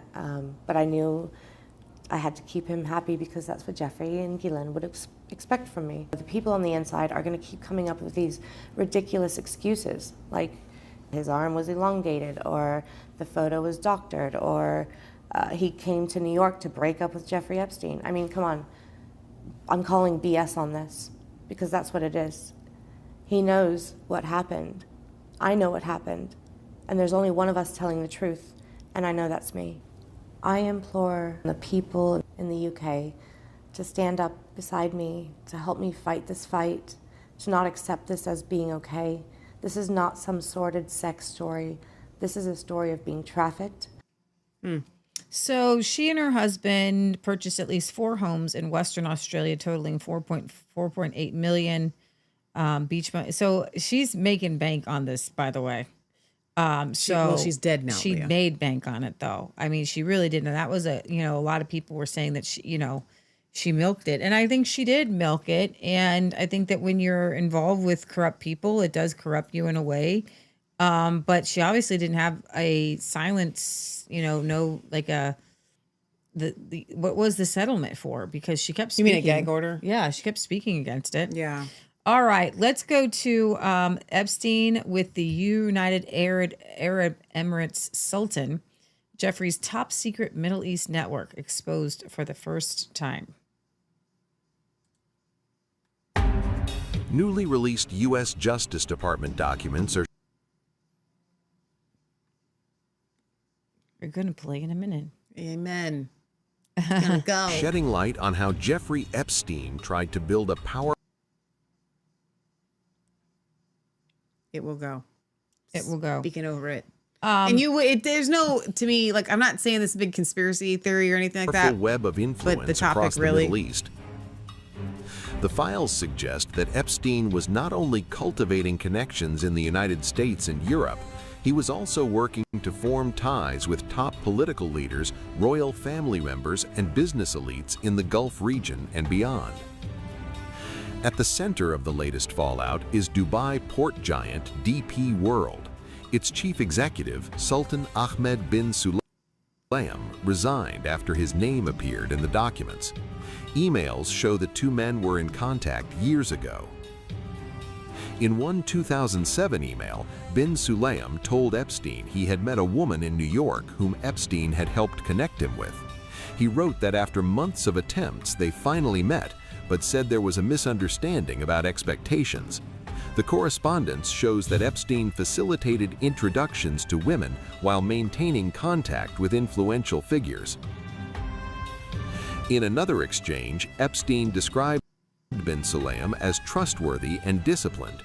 A photo included in the emails even shows them cooking together, appearing relaxed. This is what I'm saying. Weird. Like, so weird. I don't have people hanging out in my house cooking food with me, right? Right. So, like, he does this with a lot of people. I don't want you at my house cooking food with me. And who is taking all the pictures? Yeah. This is all about blackmail. Keeping the web together, right? There's no evidence in the files of criminal wrongdoing by bin Sulayem. However, the attention surrounding the documents was enough to raise concerns among major investors, leading to pressure and eventually his departure. But the documents go far beyond Dubai. They show Epstein attempting to insert himself into major geopolitical and financial events in the region. During the 2017 blockade of Qatar by Saudi Arabia, the UAE, Bahrain, and Egypt, Epstein exchanged messages with Qatari contacts. He offered political advice, criticized officials and suggested ways Doha could ease tensions, including improving ties with Israel to stay in favor with then U.S. President Donald Trump. In Saudi Arabia, Epstein discussed the massive Saudi Aramco initial public offering.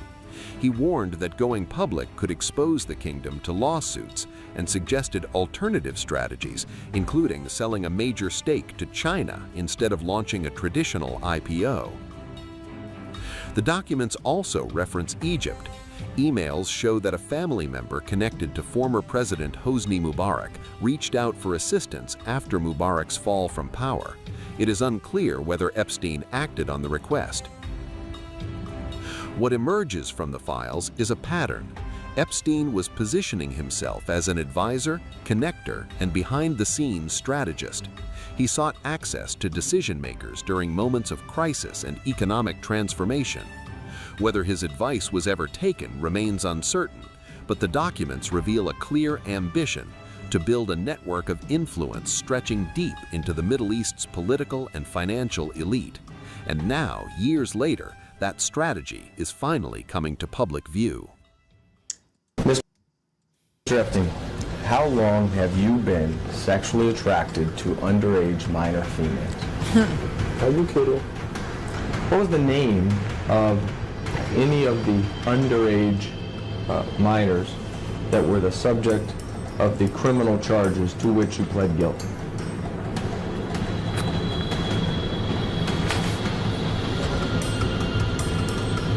I don't know. You don't know what you pled guilty to? I pled guilty to solicitation of prostitution. Oh, not underage prostitution, but prostitution. Are all people that were, at the time you engaged in sexual activity with them, were underage and were brought by other underage minor females? Is that true?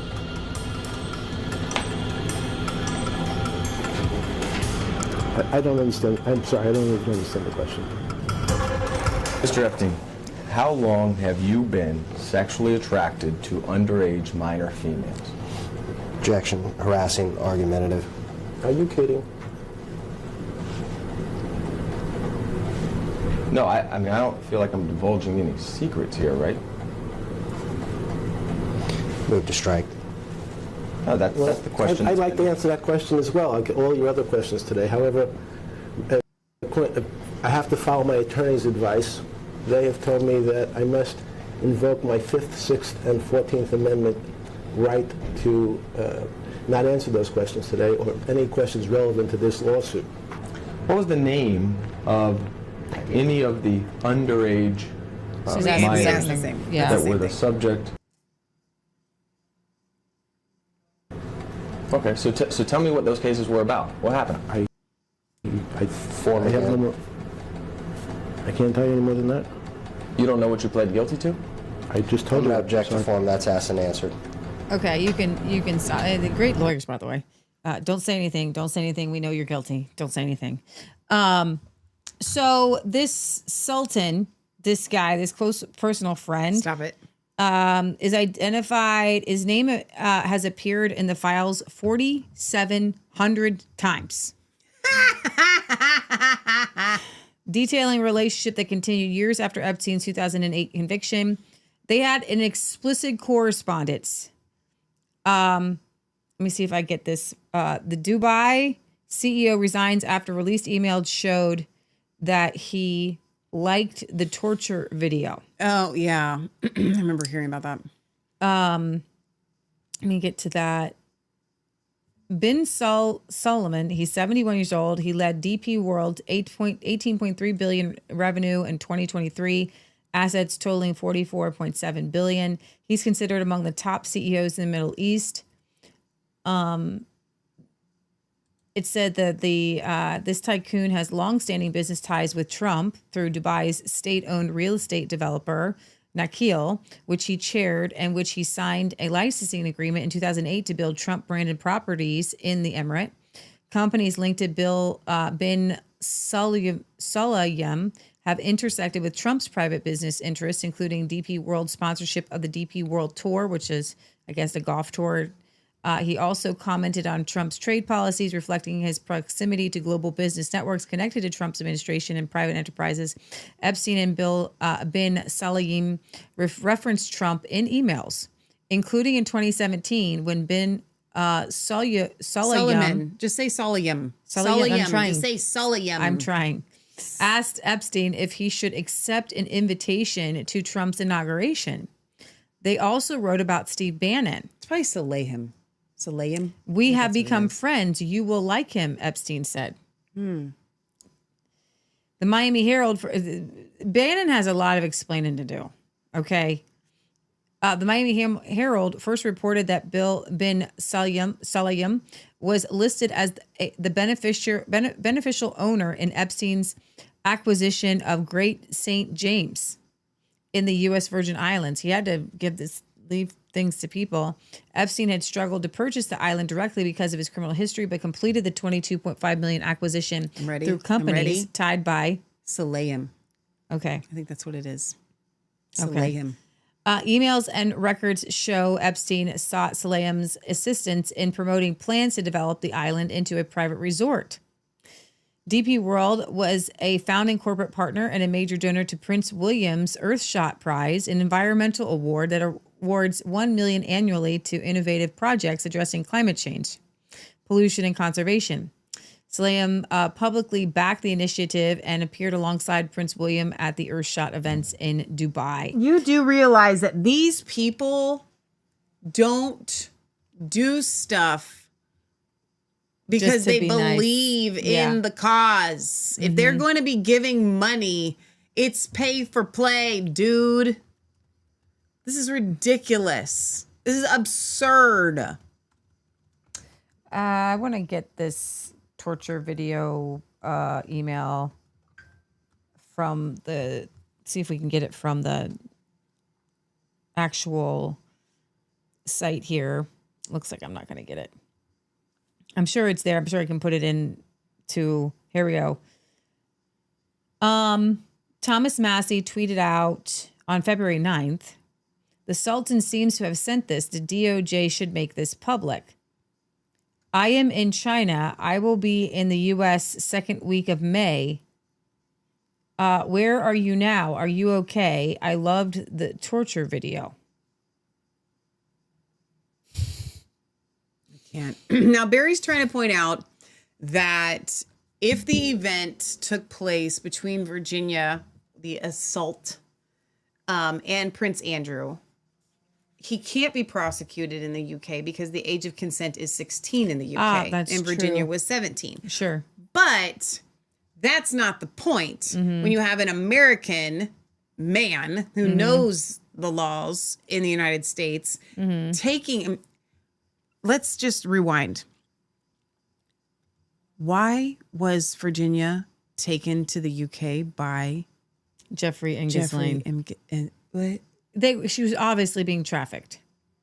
She was We're just obviously friends. We're just hanging out. Right. Liars.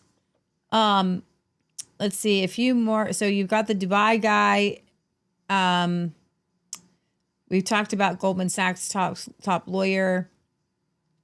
And I guess what? Sherry says, can I get some of that Earthshot money for organic gardening? There you go. That's a good idea. That would be awesome. Then I see where Nana says, after 2 seasons of House of David, which follows King Saul's reign, none of this is new. It's just on a much larger scale. You know, it's so true. I haven't finished the second season, but it was pretty good. The first one was. We started the second season, but haven't finished it. But yeah, there is nothing new under the sun in all of this evil, and I'm glad that you pointed that out. I think the other person I wanted to mention, because we've talked about the chick from Norway. I don't know. Mona Null. Yeah. Null, something or other. So. Jewel. Yeah. Mona Jewel. She's not much. She's just the ambassador to a Norwegian Jordan. diplomat, former diplomat and former politician for the Labour Party in Norway, who is under investigation for aggravated corruption. The Epstein files reveal that she and her husband, the Norwegian politician Turji Rod Larsen, had a close association with Jeffrey Epstein. she has had to resign. It's very interesting because it's everywhere. Like, how does he pick all the countries and pick a person, right? A Norwegian ambassador who was involved in the Israeli-Palestinian peace efforts in the 1990s and most recently served in Jordan has resigned as she faces scrutiny over her contacts with Jeffrey Epstein. The ministry announced that Mona Jewell's resignation on last Sunday, days after she was suspended as Norway's ambassador to Jordan. That followed reports that Epstein left the children of Jewell and her husband $10 million in a will drawn up shortly before his death. Wait a minute. So why, though? Of all the people to leave money to in your will, you leave it to this lady and her children? Yeah, it's very strange. And her husband? Yeah, the ministry investigation into Jewell's knowledge of and contact with Epstein will continue, and Jewell will continue discussions with the ministry so that the matter can be clarified. The ministry said it launched a review of its funding of and contact with the International Peace Institute, a New York-based think tank, during the period when it was headed by Rod Larson. Ed said that Rod Larson also had shown poor judgment regarding Epstein. Rod Larson and Jewell were among those involved in facilitating the landmark Oslo Accords aimed at resolving the Oslo-Palestinian conflict in the 1990s. Jewell acknowledged in a statement to Norwegian news agency that it had been imprecise to describe her contact with Epstein as minimal. So she said, I lied. No.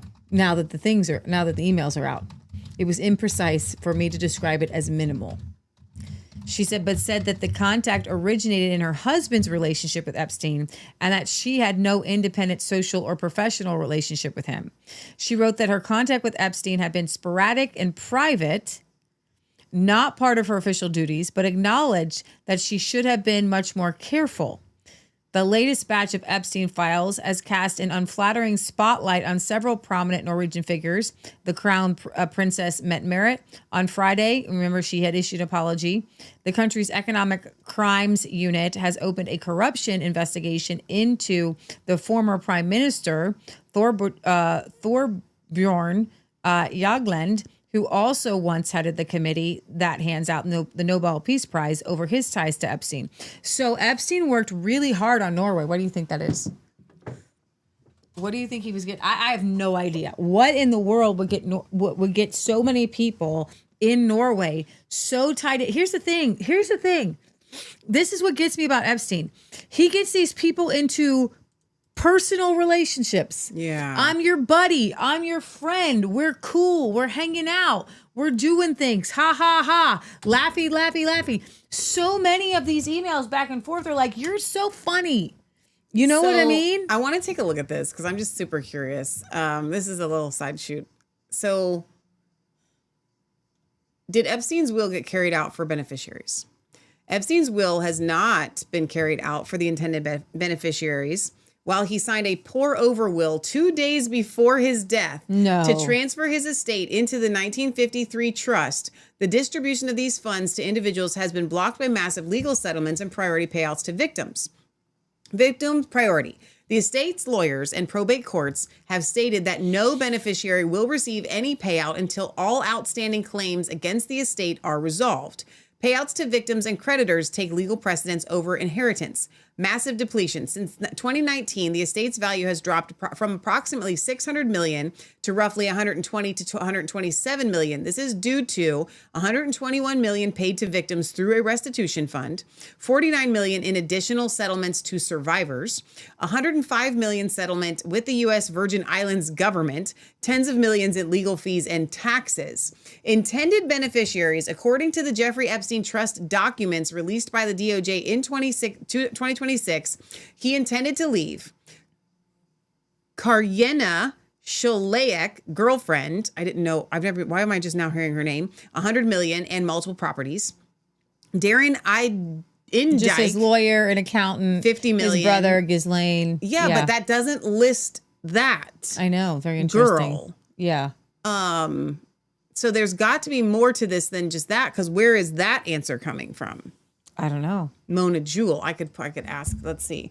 What about the children of Mona Jewell? I hate AI. I can't believe we're I doing know. this, but we're doing it. In a major diplomatic scandal that surfaced, it was revealed that Jeffrey Epstein's final will named the two. See, but that AI didn't just show that to me though. So again, you guys can't believe AI and everything because they're wrong. And why the children? It says payment is unlikely. Well, sure. And it says the family claims that they were unaware of the inheritance until it was publicly reported in early of, 2026. So again, don't trust AI because it gets everything wrong because it just listed who these supposed new beneficiaries were. But then when I inserted, well, what about this? It's like, well, yeah, actually. So we don't even know who the intended beneficiaries of his will were. So in February, Joanna Rubinstein resigned from her position as chair of the Sweden UNHCR, a fundraising foundation for the United Nations Refuge Agency. Her resignation was triggered by the release of unsealed documents from the Epstein Files Transparency Act, which revealed several details about her past association. She went to the island in 2012. Documents show Rubinstein and her family visited Epstein's private island 4 years after Epstein's conviction. Records include a thank you email from Rubinstein to Epstein describing the stay in positive terms and expressing pleasure in meeting him. Rubinstein told Swedish newspaper that she was aware of Epstein's 2008 verdict at the time of her visit, but stated she only met him once and strongly distances herself from the subsequent revelations of abuse. So we don't know how many people, random people got, asked to go to the island for bad reasons or just that they could be entrapped. Well, I think a lot of this is entrapment. Like she was literally invited and didn't know him. And then met him. Yeah. You know what I mean? That doesn't, I don't know. All right, Leah, let's keep going. Okay. So we're going to step away from the world news. Well, you didn't do the Sultan. I did. We just I know, talked but you about didn't him. play the clip that you sent me, which is fine. That's fine. You can play it. I No, we don't have to. I think we went over this guy plenty. who just has. Are we done with this Sarah Ferguson clip? Yeah, you can. Yeah. I'm just going to close that Yep, one. yep. Do Okay, we want to take commercial breaks before? Yeah, we're going to take some commercial breaks because this is all just so much. I can't even handle it. Well, I have several. Okay. I can play some of mine or we can play yours. Okay, we'll play mine. Okay. Okay, so I've decided. Here it comes. To follow Jesus. To follow Jesus. Yeah. This is where I want to go. Hang on. You got it too? I got that up today. We'll play Okay. your Twitter version of it because it's probably better than Instagram. Wait a Okay, minute. I've decided, and somebody tell me where this is. First of all, I got to find it on all your ones that you have up here. It's me. Is that what it's? Oh boy. Now we're going to be frozen So because I opened them all. snow tubing. Here we go. No. And it looks like it's obviously somewhere cold. And we're trying to get out of the cold. So it's kind of hard for me to do a winter thing, but we're going to do it. I don't know why I'm struggling to find your Twitter here. I'm It's hitting right. every- Yeah, I'm you literally missed hitting every one There of we go. them. Okay.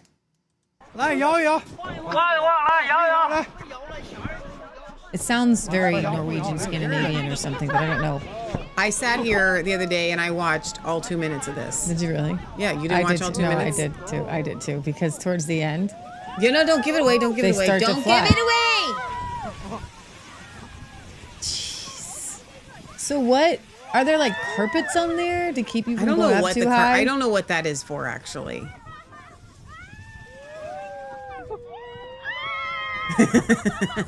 Because there's obviously areas where they feel like they need to put carpets down, but somewhere it's just snow. It's like the longest. Like, how far down can this be going? And I like that they periodically have like people to watch and make sure that you're okay. Yeah. Like, how long does it take to get up there? Yeah. You know. Oh, we lost one. See, the chain just broke. For the podcast listeners, what you're watching, what you're listening to, is a bunch of people connected with their feet, one after the other, like a chain, going down a hill on flotation devices. Oh, It's snow tubing. Whoa. Whoa. Now, That one at just some flipped. point, there was a shoe I saw. Yep, someone Because they're dropped the hanging shoe. on to each other's feet, right? Right. And I think to myself, like, if you get all the way down there and you lost your shoe, are you ever getting it back? I don't know.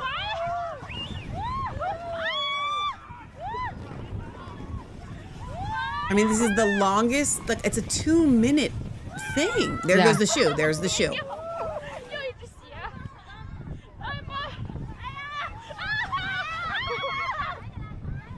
There it is. There's the end. That's hilarious. I'm ready to go. They I'm liked so it. ready to go. I'm so ready to go. Excuse me. Bless you. Thank okay, you. to the left, we this guy brought out his bagpipes during Muslim prayer hour. Nuh-uh. Ready?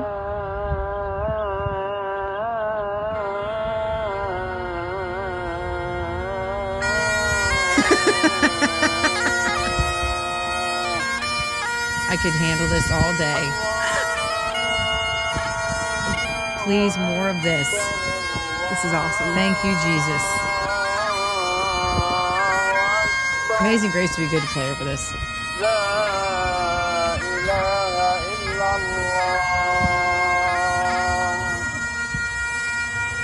Your Muslim call to prayer, I just have to tell you, is horrific.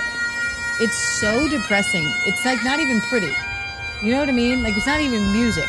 Like, this is music. Even if it was like secular, it's like good music. You know what I mean?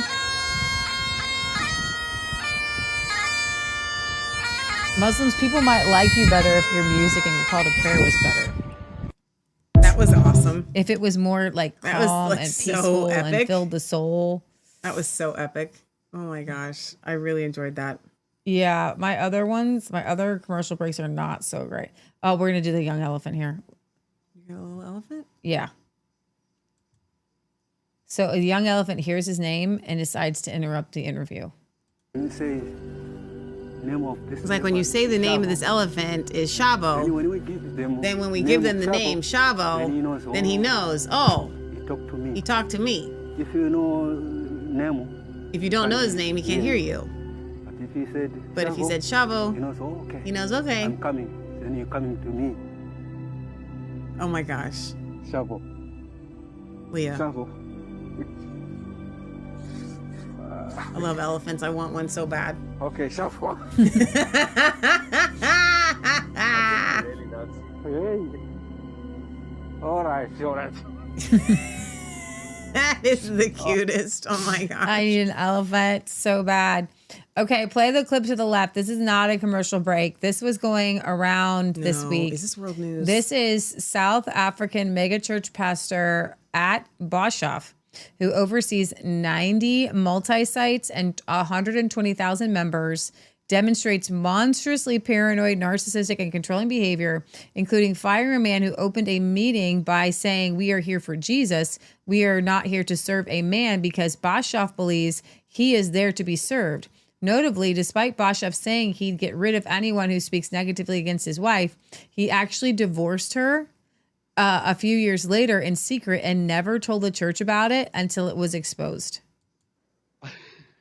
When would you fire someone? Disloyalty.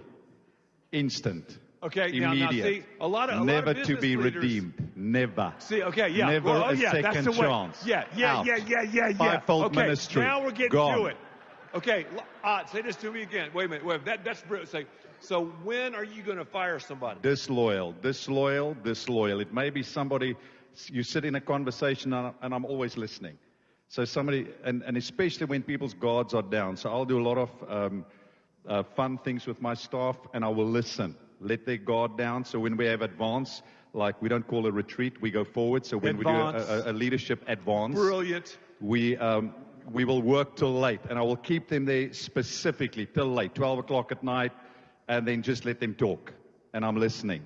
One thing out of place, one thing in a conversation out of place, I know exactly where the person is. So when we see any form of disloyalty, betrayal, they're out. Another thing is if they don't accept my wife, if they any person that has anything to say about my wife on staff, my wife and my children, it's not a negotiation. They're That's right. out as quickly as yesterday. Thank you. The next time I need to fire someone, could I call you, and maybe you? You're more than welcome. I know. Because we love you, and I've got your Love back you as too. you have I my back. know. So I actually believe every leader should be surrounded by fiercely loyal men and women. That's right. that defend them with their own lives. I believe it with all my heart. Yes. Because for the Church of Jesus to stay strong, the leader has to be protected. And you know, in a ministry like this, I just want to say this. In big platforms like our platform, we have to employ people. And sometimes people come and it's not, they're called to the man, they are called to the vision. And I tell people, you call to the man and then to the plan. You call to the man and then the vision. So if you cannot, I had a leader once, I'm saying a lot, I'll finish now. No, keep going. Are you kidding I had me? a guy that did a leadership a meeting in my place, and his opening statement was, well, praise the Lord, we are here for Jesus. We are not here to serve a man. That was the last meeting he had. The last meeting. He was out on his bicycle. I got rid of him. I understand. Because yes, here's the reality. You can go serve the Lord under the tree.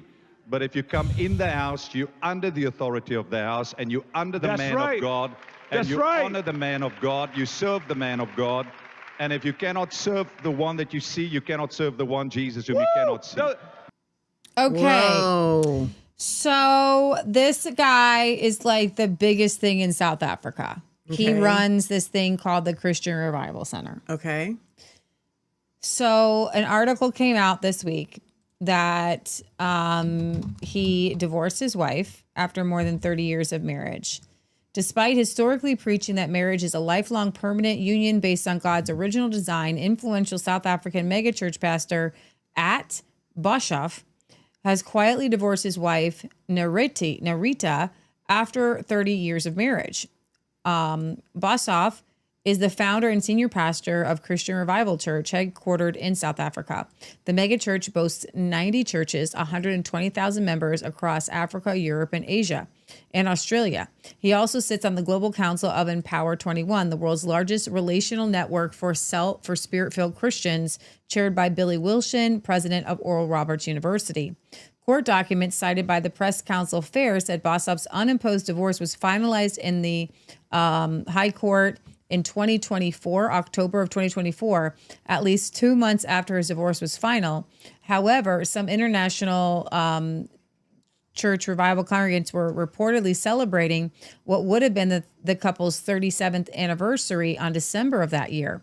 The church has yet to acknowledge his split from his wife. Oh my gosh. Boshoff's divorce also comes years after a Zimbabwean-born self-styled prophet and religious leader, King J. Israel, claimed in 2022 that Boshoff committed adultery and that he and Narita had split 3 years prior. This Facebook post from J. Israel Sr. says, "This is Pastor at Boshoff from Pretoria, who has been cheating on his wife, Narita Gibbons, for many years until the wife moved out of their house 3 years ago." You can, if you scroll down, it'll bring it up. Oh, if you okay. just On the scroll Christian down. post? Yeah, scroll down and when you click on the claimed in 2022. Okay.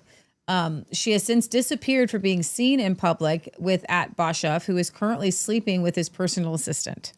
He is now trying to push for divorce as he claims the wife is mentally ill. I thought he already got, this was in 2022. He already got the divorce. At Boshoff is one of the businessmen who portrays himself as a true pastor, but he's in it for the money.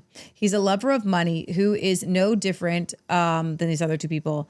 At Boshoff is surrounded by very dangerous men, some who work for intelligence, army, and the likes. He is also acquainted with some white gangsters who also offer him protection and his church. One Nigerian 419 journalist attempted to talk to him, but he was quickly silenced with a brown envelope and never continued to share the voice recordings and all the information which he claimed to have.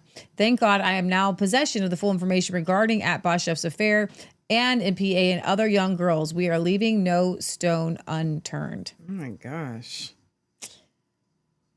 So this sounds, listen, I don't know why God is taking aim at the charismatic movement right now to expose all of you, but you are all going down. Most of you prophesied Donald Trump. Most of you prophesied against COVID. You're our group of people. That's our group of people. And you know what? Judgment begins at the house of God. You people are slick. You're slimy. You're disgusting. And just as God is going to bring down this giant network, we've asked God to bring down these pedophiles and bad people. And then when he does it, we're like, whoa, wait a minute. Is that really going to happen? Now, a lot of people are wondering about Bethel, and they're wondering about Mike Bickle, and they're wondering about at Bashaf. Are you just going to take somebody's word for it? Well, if he divorced his wife, which is true, the court documents say he did, and he didn't tell anybody, he's a blatant liar. Yeah. And from what I understand is she still kind of works at the church or something. Yeah. So she's in on the lie too. These people are charlatans at the very least. And you can see the alcoholism all over his face. Yeah. He's like a red-blooded alcoholic. And I'm going to tell you, the easiest way to con a person is by pretending to be spirit-filled. It's called charismatic for a reason. And you know what? We have to bring down the charismatic group, because that's all they are. They're just charismatic. They're just businessmen. They're just good TED talkers, right? But they're not real prophets, because they're not calling out, like, they're not actually exposing real sin. Okay. Right. So God, I just lift up this giant church and all these people that are connected to at Bashaf.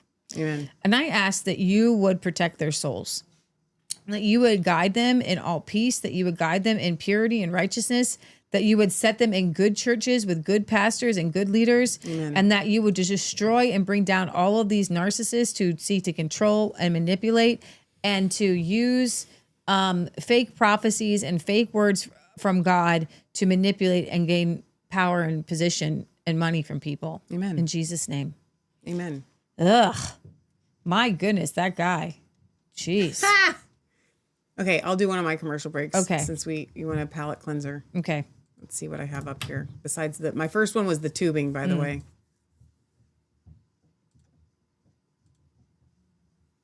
Let's see if it'll go. Come on, little dude.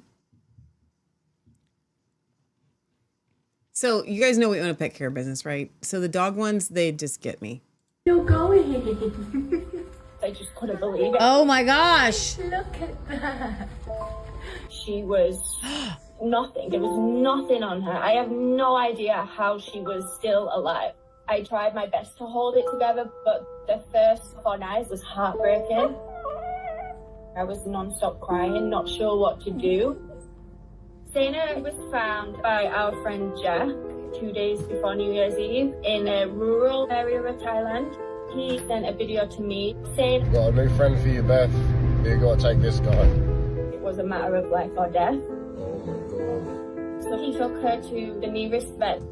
Me and my boyfriend mentally prepared ourselves, but when the vets carried her out to us, that's when we realized just what we'd gotten ourselves into.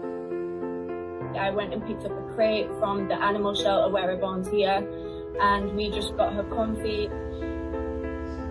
Honestly, we thought she was only gonna make it a few days.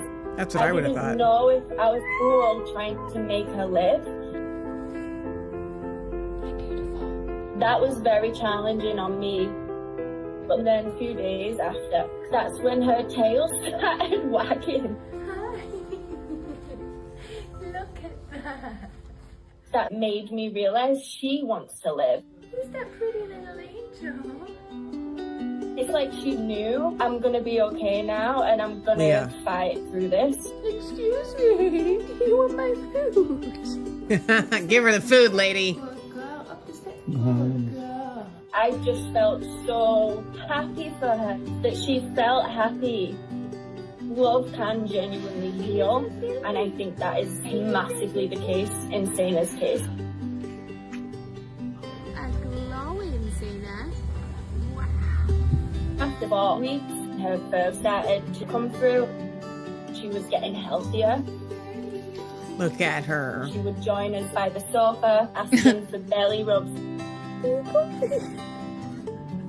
She just gets sillier by the day. Look at that sweet baby pumpkin. And see how happy she is now. Leah. All of it was worth it for me because she's my dog now, you know. Sorry, I'll say that without crying. All of it was emotionally challenging, but I would do it all again in a heartbeat.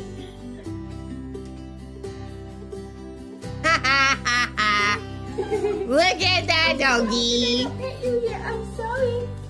But did they bring her back to the UK or something? Well, she's their dog now, so it doesn't matter. Wherever they're living, she's living her best life there. Oh, that's so happy. I'll do one more and we get back to the news. Oh, this was funny. Okay, so I'm not going to play the music to this. This is AI. This is Trump, Venezuela. And I can't figure out if AI just tried to make them look more like look at the India. This is the most, I laughed out loud watching this. Look at the Mexico. This is purely for your laughing. Why is it that Donald Trump looks handsome as all of these AI? Like, why do they make him look handsome? Germany, that actually fits. Like, it tracks. The Asian ones just got me so much. I almost died. He literally looks like G there. Iran, look at this. Like, I laughed the whole time. Brazil, really? This is just too much. AI is, I think, demonic. Look at Japan. This is the most hilarious thing that I had watched in a long time. And so regardless of how you feel about Trump, I can't figure out if AI used the like faces of the current presidents there. Oh my gosh. If Donald Trump was born in other countries, that it was just too, okay, we'll do one more. That was just too much for me. Oh, this I thought was so great. A man created a gesture board so his blind friend could watch the soccer game. Oh, I can't put this on. I'll get a copyright. So he literally is like playing the soccer with his fingers so that he can see like what is happening. Okay. At the, you know, for the game because he's blind, and then they win, and then he gets all up and gets excited, and I just thought that was so awesome. cute. Okay, one more. Okay, and then we'll get. Okay, let's see. These are just funny. The sticks. What do you think you're doing? No. So we have a dog right now that's been taking sticks all over the house. I've been cleaning up sticks for days. Your stick? Yeah. No. That one was difficult to watch. Oh. Like this one with the legs in the air. I like your stick. Thanks. The snowman. This is the worst part for the podcast listeners, I'm sure. This is an entire tree branch. Get it off the though. couch. No. Take it out. Oh. Jeez. Oh no.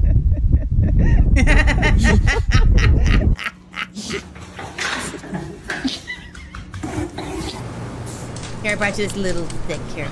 Here's my present for you. Throw it, lady. Oh no. I stay dry through the weekend. What in the world is that?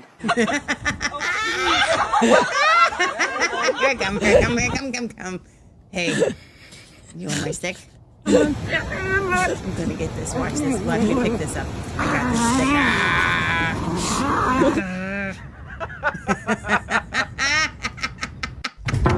Dogs are so weird. Oh. There's my commercial breaks. That's so I have great. more. I have 5 more. We'll play them at some point. Okay, so what matters most to you in life? If you're from another country, what matters most to you? So in the United States, it's family life, 42%, health, 40%, making money, 26%, personal growth, 24%, and faith and spirituality, 21%.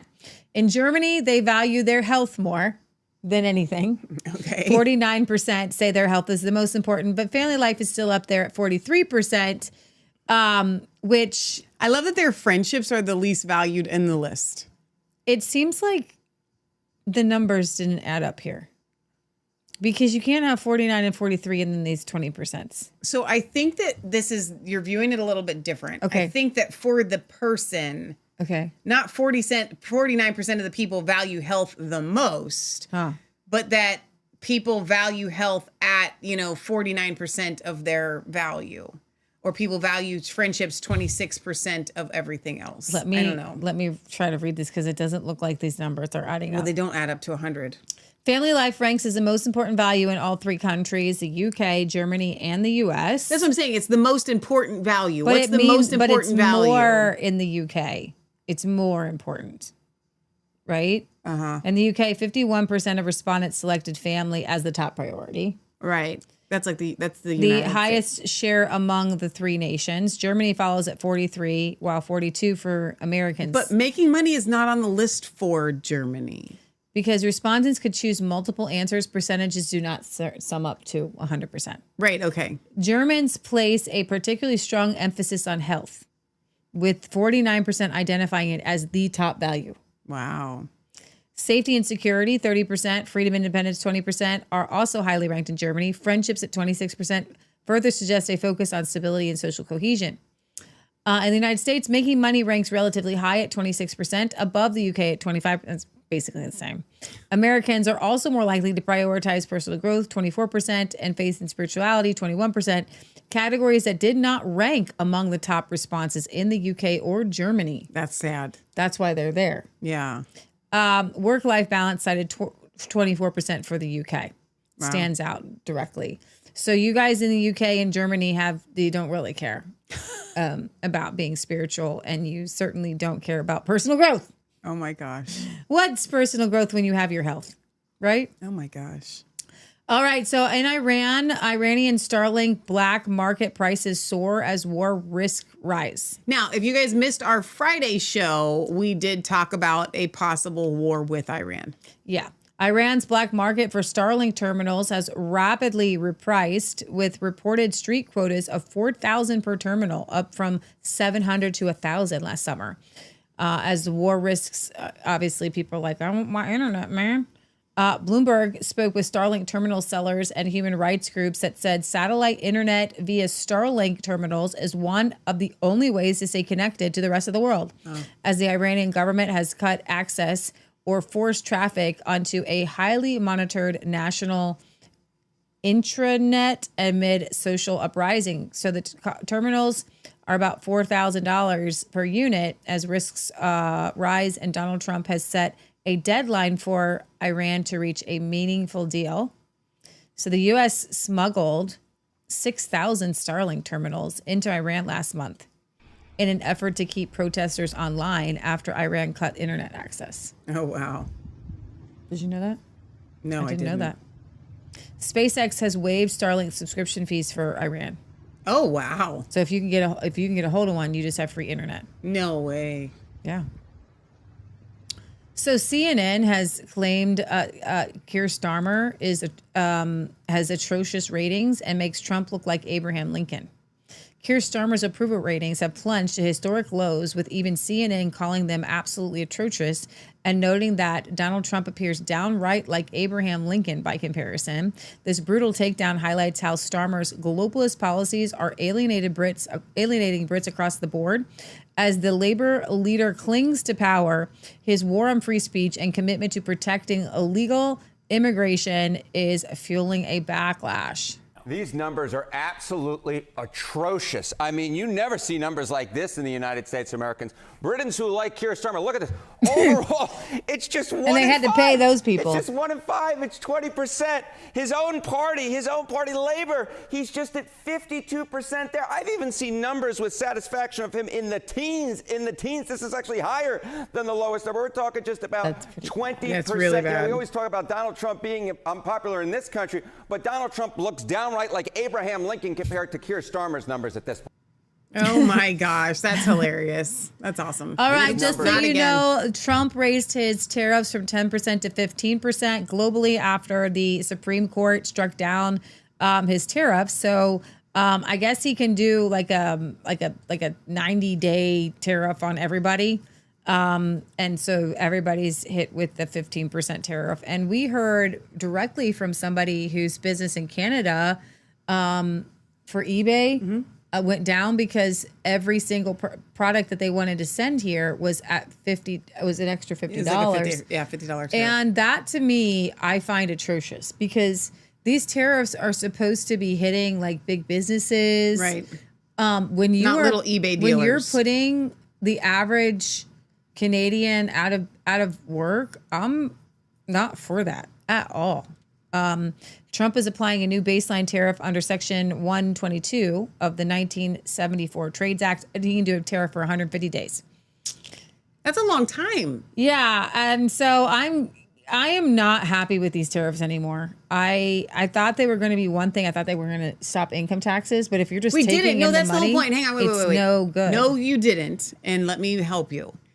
We we are the biggest proponents of tariffs because we believe when done right, we can get rid of income tax. But we And they never protect- believed that Trump's tariffs were going to do No, that. I never because believed Trump that. never said that. So it's not that you thought that these tariffs would do that. I had hoped that it would did. be protectionist for American businesses. There is one story that we played. Did we play it on our show? I watched it. Yeah, in Atlanta. There's one story of a woman. I didn't play it on my show. She makes wood countertops. Okay. And her business is doing better because people are not saying, can you match this price from another country? Okay. Like China or something. Yeah. So if, but that's what I want to see across the board. Right. I want to see American businesses thriving, especially somebody like her who is making like those really cool wood tops that are like shiny. Yeah. And she's able to make a living doing it. Sure. That would be so great. Yeah. And not be able to not bring in things from other countries. So that's the whole point of, in my opinion, tariffs serve two purposes. Yeah, they're supposed to. But they don't work with a bloated government. Ha! Exactly. Right? So incubator babies are back with Iran in crosshairs. Tehran is once again pointing the finger at terrorists for last month's bloodshed, rejecting outside estimates and doubling down after President Trump just issued his own high estimate. Trump told reporters Friday that 32,000 people were killed in the unrest, declaring that the people of Iran have lived in hell under the ruling clerical regime of the Ayatollah. That figure is one of the highest offered so far, even significantly beyond some Iranian opposition claims. But Tehran has rejected this. It's far beyond even what most Washington-friendly mainstream media said in real time as the bloody protests were unfolding. Foreign Minister Abbas Araghchi announced Saturday that the government has published a list of 3,117 individuals he called victims of recent terrorist operation. The official figure notably included roughly 200 security personnel, suggesting at least some elements of the protest were armed, dangerous, and attacked police and military. Iranian officials have alleged the protesters had outside covert help from the U.S. and Israel. Indeed, U.S. mainstream media has lately confirmed the U.S. government covertly shipped in thousands of Starlink terminals. If anyone disputes accuracy of our data, please share any evidence, he wrote on X. There could be signs of yet more protest emerging, said the Fox chief correspondent Trey Yingst. Large protests today in Iran, led by university students, monitoring. Meanwhile, the New York Post has issued this conflicts version of the incubator babies with a new report claiming babies are being ripped from mothers' wombs. The New York Post claims Iranian police officers are gang raping imprisoned female protesters and then cutting out their uteruses to cover up the horrific torture before shipping their lifeless bodies home to their families. The Ron Paul Institute's Daniel McAdams exposes the report for laughably crude propaganda. He says, ladies and gentlemen, you are being treated to the round of babies being ripped from incubators. And Gaddafi's handing out something. Well, I'm not going to say that. The New York Post is just another outlet of CIA regime change. The New York Post is run by, I believe, an Israeli woman. The people still actually falling for simplistic evidence-based free claims amid the drumbeat of war. We are always told coming off each and every failed neocon war, but that this time it's different. Man, I know, though, from talking to a woman that we became friends with in Iran, that they do torture. Oh, yeah, 100%. That they do beat. She went to a co-ed birthday party and was stripped down naked and beaten. Mm-hmm. If you are protesting the government, I don't doubt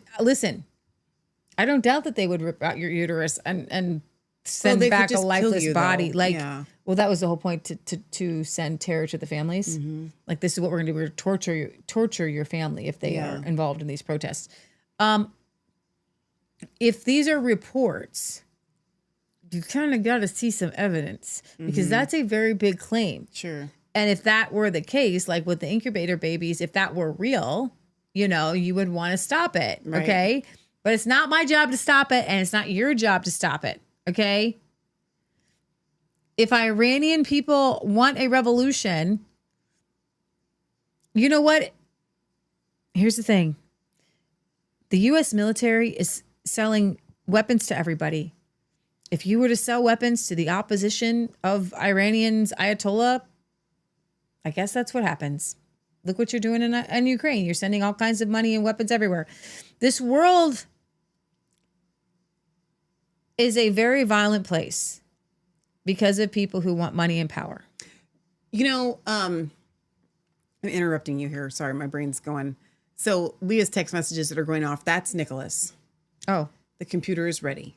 Oh my gosh. So we're going to have a new computer. And what I was getting ready to ask you is the woman that you're talking about, and I don't know why her name is escaping me. I feel really bad. She has a program on Lindell TV. We can get her on the show and have her tell us what she thinks is really happening in Iran. I think that would be really good. We do need to know what's happening because, listen, in Iran, they chant death to America. Yeah. They do fund Hamas. Hamas would not exist if it wasn't for Iran and other Middle Eastern countries. The Palestinians don't have any money. They don't have any way to make any money. They are being funded by other Middle Eastern countries. And to laugh that off and to say that that's not a big deal and to say that it doesn't affect the United States it means something. But the question is, why does Iran hate America? I believe it's spiritual. I think that there is a spiritual thing that our government leaders play on, and that Iran used to be a freer country. People used to travel there. You know, Horatio said his parents took a bus and traveled around Iran, and it was Iran or Afghanistan. It was one of those places. Like, it wasn't a big deal. Like, the CIA goes in, sets up these hardliners. I mean, did you know that Saddam Hussein was our guy? Like, we put him in place and they were like, don't like you. You know what? You're probably not going to like many leaders in the Middle East. You're just probably not going to like a lot of Muslim leaders. Well, that's why they want Marco Rubio to go and take over everything. Like, that's their big plan. They're going to just send Marco to rule everything. Unless you change the heart of the Muslims, you're not going to pick like a great leader. You're not going to pick, like, they put in this Syrian guy who was a terrorist. Like, now he's running Syria like a terrorist. And you're like, oh my gosh, we don't like him anymore. We just put him in place. So I don't know what you expect. Now, in the interview with Mike Huckabee, you know what he says? What? Oh, we're going to get to that. We still have to get to that. The United Arab Emirates, he's like, they're doing pretty good. Mike says this? Yeah, they're doing pretty good as far as freedom goes. He likes them. He said that they're more secular and that they have a church. That's where I think they did the Abraham Accords with them. Okay. But he's not a fan of Qatar, and I'm not a fan. And I know they call Tucker Qatarlson. Qatarlson, get it? I get Qatar. it. That's funny. I'm not a friend. I don't want anybody making deals with these Muslim countries. I don't want anybody. I don't want the Trump kids making deals with them. I don't want. It's a world in which we don't want to be a part of, and I don't want to be a part of this war, and I don't want to be a part of a war with Iran. Okay, I don't want to see it. I don't want to see it happen. If Israel needs to take out these people, Israel take out these people. Okay. Do you really think that Iran is close to enrichment? I don't think they're smart enough. I don't think they are. And they've been saying it for 25 years. And so I thought we were told the last time we sent rockets that we bombed the place, that they were enriching, and that was over. To create nuclear weapons. But then nobody's brought like a new set of things to say, well, actually we missed. Mm-hmm. Actually, it was much lower. Actually, we got to go in again. What's the plan here? Okay. And if you tell me I can't tell you the plan till it's over, then we're not going to war, man. Okay. Because it's never about the thing. We know this with George Bush and his weapons of mass destruction. It's not ever what they are telling us that it is about. I want to read some comments and then we're going to probably move on to the Tucker thing. Barry says the only thing that's going to get hurt in Trump's tariffs is the USA, especially when it comes to global business like the car trade. No complete car is built ever entirely in one nation. Parts are built all over the world in factories owned by various companies, then shipped to one nation and built. So tariffs on parts are what's pushing up the price of cars in America. And it's the same everywhere in every other big industry. I did point this out on the show when Trump first came out with the tariff ideas. The EU used tariffs for their protection of certain industries, but all it's done is made the EU inefficient at business. Michelle and Leah, the reason Iran hates America is simple to answer: the American foreign policy. So, are you guys ready to cover this? We're not going to play the whole thing. You can go watch the whole thing. Yeah. Mike Huckabee is a former pastor, Christian evangelical. Matt thought he was Mormon. He's just an evangelical guy who I actually have zero fault in him for his stance on Israel. And here's why. This is the mainstream evangelical theological belief system. It doesn't make evangelicals frauds. It doesn't make evangelicals trying to do something underhanded. It means that they have a deeply held conviction that is very real to them, that has taken place since the Schofield Reference Bible and has taken over a lot of Christendom in the West, specifically the Baptist. Okay. So Mike is a product of a very concerted effort to change the theological stance of Christians. You do realize that prior to the Schofield Reference Bible, Christians didn't talk about Jews. It just wasn't a thing. It wasn't part of our conversation. Like the idea, and I get why people get upset at calling the United States having Judeo-Christian values, because unfortunately in 2026, that invokes an idea that Jews and Christians built America. And that's not true at all. What it means is Hebraic, meaning biblical, Old Testament, Old and New Testament values. That's the best way to say it. The United States was built on Old and New Testament values, Christian values. It's not Judeo-Christian values, meaning that Jews were involved in any part of the building of our government. I can't say this for a certainty, but if there were any Jews, it was only one in the Founding Fathers group of guys. I don't think that there was one. I think that they were all either agnostic or Christian. I think there was like maybe one Catholic. I don't know. We could look this up. But my point is, I don't hold this against Mike Huckabee. He really believes what he's saying. And so at the very least, we don't like, he's a politician, so he probably has some shady stuff. Okay. But I'll tell you what, I love his daughter, Sarah Huckabee Sanders, and she probably holds to a lot of the same views. She's just not as vocal about them. Okay. These are people that are real and they are Christians and they love God and they just have this way wrong. Okay. Okay. So, this is very interesting. This is a letter from Thomas Jefferson to John Adams, October 12th, 1813. He says, Now, keep in mind that John Adams and Thomas Jefferson, prior to this, is this when they were still friends? This was when they were arguing.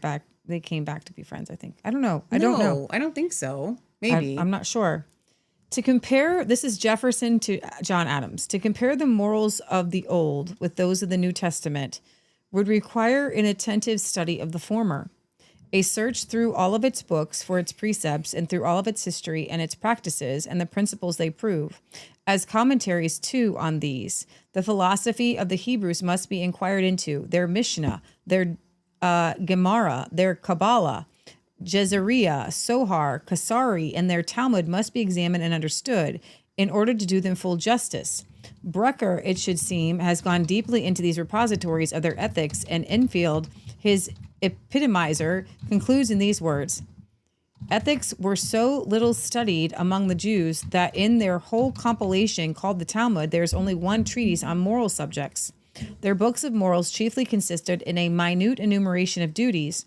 From the law of Moses were deduced 613 precepts, which were divided into two classes, affirmative and negative. 248 in the former, 365 in the latter. It may serve to give the reader some idea of the low state of moral philosophy among the Jews in the Middle Age to add that of the 248 affirmative precepts, only 3 were considered as obligatory upon women, and that in order to obtain salvation, it was judged sufficient to fulfill any one single law in the hour of death, the observance of the rest being deemed necessary only to increase the felicity of the future life, what a wretched depravity of sentiment and manners must have prevailed before such corrupt maxims could have obtained credit. It is impossible to collect from these writings a consistent series of moral doctrine. Enfield, it was in chapter 3, it was the reformation of this wretched depravity of morals which Jesus undertook. In extracting the pure principles which he taught, we should have to strip off the artificial vestments in which they have been muffled by priests, who have travested them into various forms as instruments of riches and power to them. We must dismiss the Platonists and the Plotinists. I'm not sure what those are. And the Gnostics and somebody else. Their essences, like Ptolemy, animations, their logos and their demiurgos. The enans and the daemons, male and female, with a long trait of et cetera, et cetera, et cetera. Or shall I say at once of nonsense, we must reduce our volume to the simple evangelists, select, even from them, the very words only of Jesus, paring off the amphibologisms into which they have been led by forgetting often or not understanding what had fallen from him, by giving their own misconceptions of his dicta and expressing unintelligibly for others what they had not understood themselves. There will be found remaining the most sublime and benevolent code of morals which has ever been offered to man.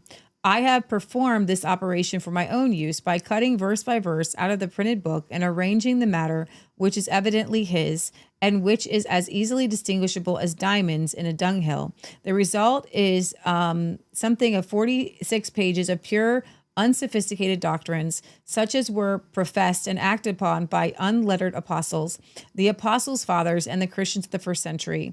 Their Platonizing successors, indeed, in after times, in order to legitimate the corruptions which they had incorporated into the doctrines of Jesus, found it necessary to disavow the primitive Christians who had taken their principles from the mouth of Jesus himself and his apostles, and of the fathers contemporary with them.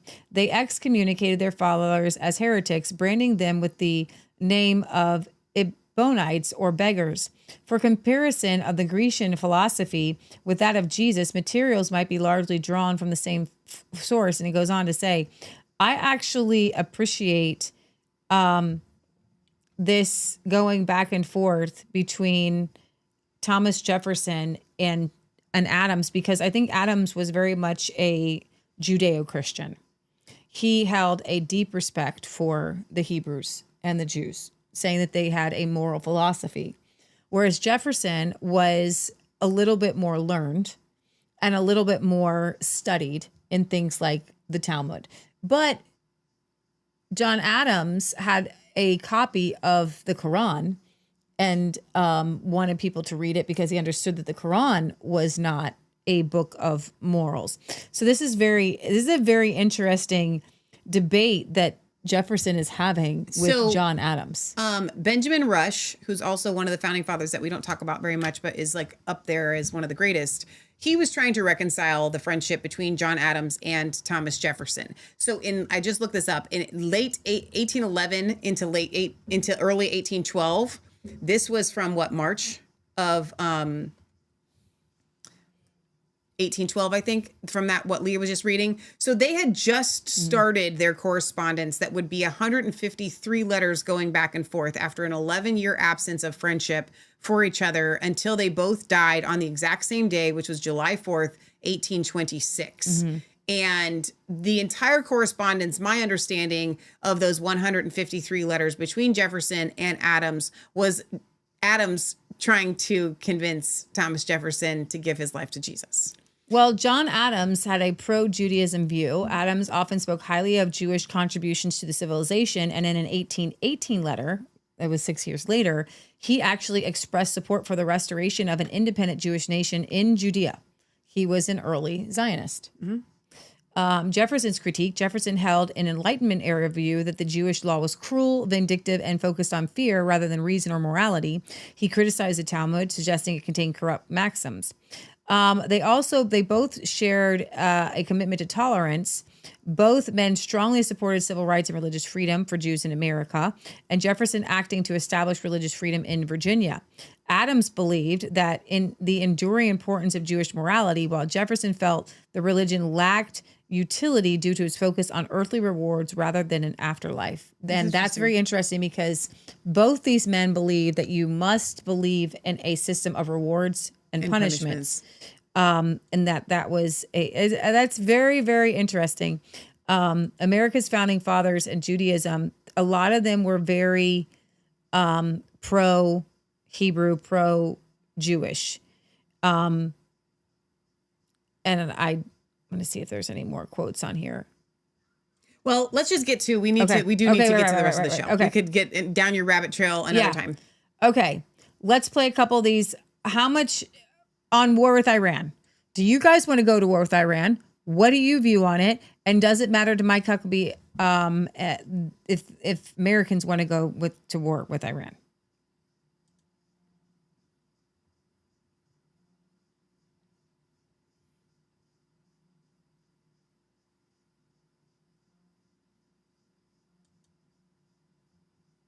Okay, Tucker.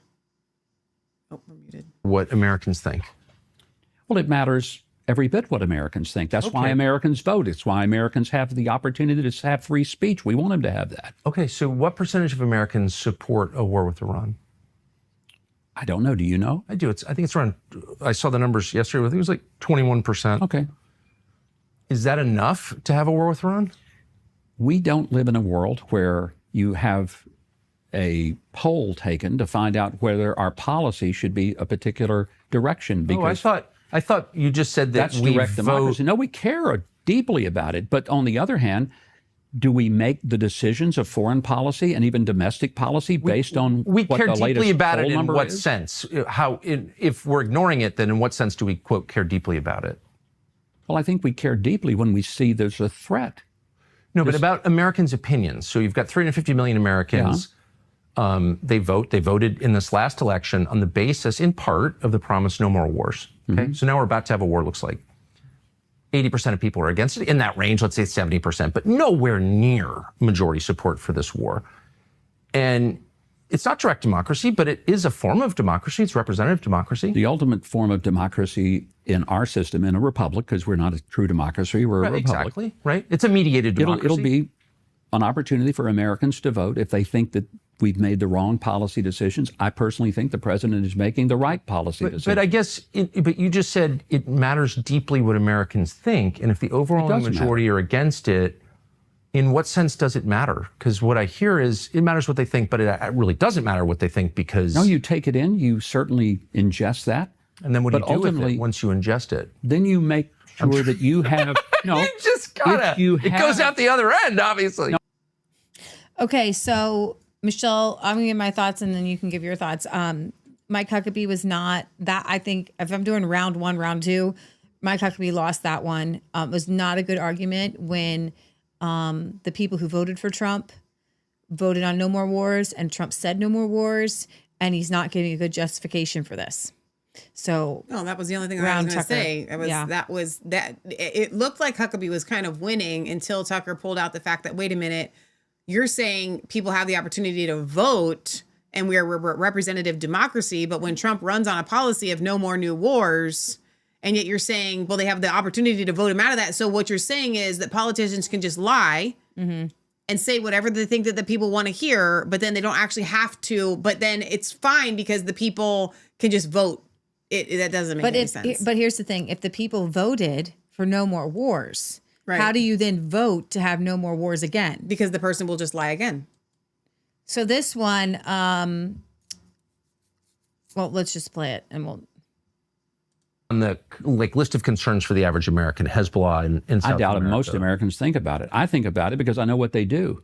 I know that if it weren't for Iran, there wouldn't be Hamas, there wouldn't be the Houthis, there wouldn't be Hezbollah. We wouldn't have the problem on the border with Lebanon. We wouldn't have the problem with Yemen. We wouldn't have the problem on the border with Lebanon. I'm an American. I'm not having any problems on the border with Lebanon right now. I live in Maine. We don't have problems on the border of Lebanon. Like, what are you even talking about? No offense. Where would you rank that on? So there's a longer context on this. I'm going to say Mike Huckabee did not give good enough information. He is correct to say that without Iran, there wouldn't be Hamas, the Houthis, and Hezbollah. These are terrorist organizations. However, what is your plan?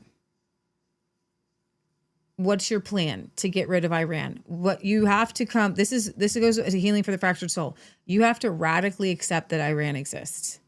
You have to come up with a solution beyond where you're at, because it's not working. It's never worked. Regime change never has ever one time worked. The only time that you can stop somebody who's promoting evil is to have a radical transformation of Jesus Christ. And if you really wanted to change Iran, you would be sending in missionaries because there is a Christian revival happening in Iran, and you would fund it and you would support it, and you would be attacking the ideology that hates, period. Okay? You know who I think we should send first? It's Paula White. I think Paula White should go first. Yeah, exactly. Yeah, for sure. So I'm going to say that, Huckabee, you were not helping. Tucker, your argument wasn't really up to snuff with just saying, what's happening on the border with Lebanon. Okay. So we don't need this one because this is the whole thing. You can leave it up for a second. Okay. Because I might go back to some. Again, I feel like if he was saying, I wish I had seen the rest of that clip. I want to know too, what's the problem on the border of Lebanon? Christians are not doing very well. They're not doing very well in the Muslim-controlled countries. There's almost no Christians in Qatar, for example, except those who live in the Christian ghetto, who are the service workers. I'm sorry. Look, I don't want to argue with you. There are many more Christians in Qatar than there are in Israel. That's not true. It actually is true. And I refer you to Wikipedia, Mr. Ambassador. Wikipedia. I refer you to the government of Qatar, the government of Israel. These are knowable facts. I'm in Jordan, by the way, numbers are down. In Syria, the numbers are down. In Lebanon, the numbers are down. I'm just telling you that about twice as many Christians. But they live in the enclave. They are not native Qataris. Okay, we're mixing so many different categories here. I'm just saying I get things wrong all the time. You've just gotten something wrong, and I think it's important to acknowledge it. There are many more Christians in Qatar than there are in Israel. Fact. How many? Now you caught me. I don't know. I can look at my phone, but I was just there, and there are many more. Like, whatever. But I just want to get to the point. Now, I'll tell you where Christians are not doing.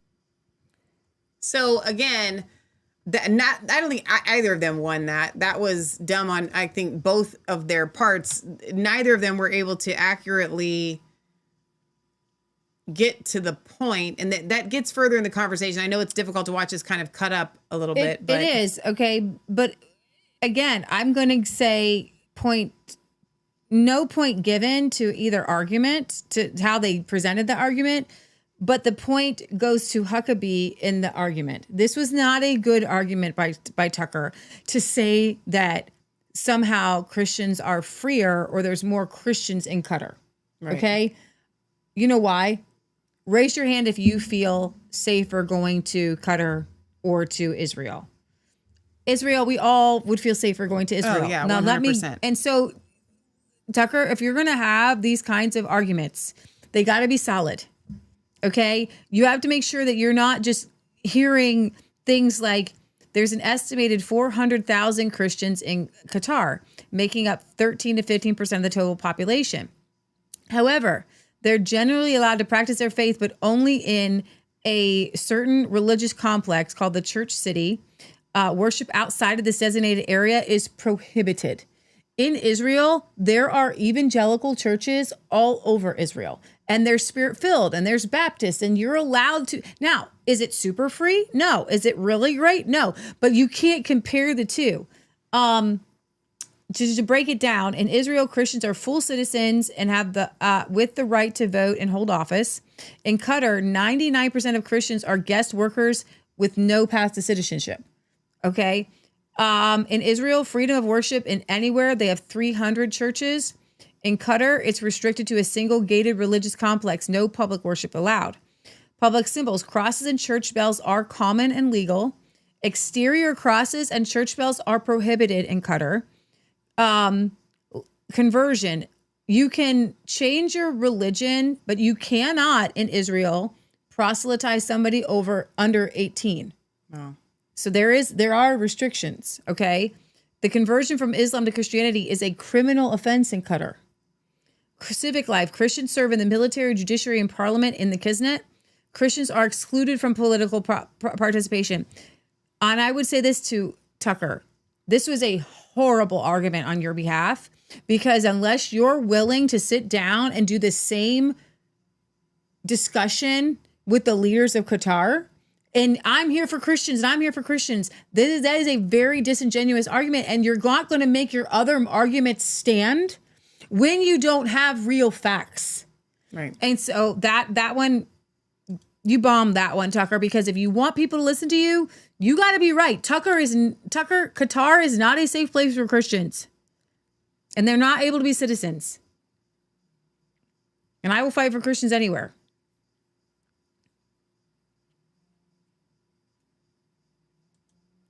How many boots on the ground has the U.S. placed on behalf of Israel? However many went to Iraq. We did that for Israel. No, I don't think we did. But you said we did it because of 9/11? That was the U.S. justification for it. But it wasn't for 9/11. So what was the actual reason? Well, the U.S. government told us it was for 9/11. They told us that they were part of it, that they had weapons of mass destruction. But they knew they had Remember nothing to do with 9/11, obviously. Maybe There's no not. evidence. But I'm so telling what you was the that actual Israel was reason? not in that component. But Israel had no influence on our decision to invade Iraq? That's not what the people who made the decision say. They say Israel Well, let me get back to the point. gave us that information about the fake weapons of mass destruction. Where do you think that came from? It came from Bibi. How many Americans put their boots on the ground for Israel? The answer is zero. Everybody who served in Zero. Iraq That's put not their true. boots on the ground No, they for didn't. Israel. Did not.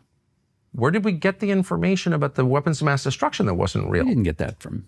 You're saying we got that from Israel? That Israel was one pushed us into that? Well, absolutely. You really believe that? I know that for a fact. For and a so fact. does every... Yes, this has been widely written about and discussed. And I'm not attacking Israel. Like, they thought it was in their interest to take out a government that was paying the families of suicide bombers. I get it. I'm not mad at Israel about that. I never have been. I'm mad at the Bush administration and all the people who went along with this to the detriment of my country. That's who I'm mad at, not Israel. Bibi's doing what he can for his country, whether you agree with him or not. I want my leaders to do the same for my country. That's it. Point Tucker. The full partner in intelligence, Israeli intelligence, was described by the former senior officials as a full partner in U.S. and Britain in producing flawed pre-war assessments. Investigators by the Kisnet Foreign Affairs and Defense Committee found that Israeli agencies overestimated Iraq's non-conventional capabilities and its ability to strike Israel directly. Intelligence failure. In 2004, Israeli parliamentary report slammed the data provided by its own agencies, stating that the claims of weapons of mass destruction were based on speculation rather than concrete information. And the Kisnet subcommittee, subcommittee discovered a closed information loop where Israeli agencies used data from foreign services without realizing those services had originally obtained the information from Israel. Wow. So, wow, they are confirming us. But they got the information from us. And this is actually coming from the Israel investigating itself. Okay, so point Tucker.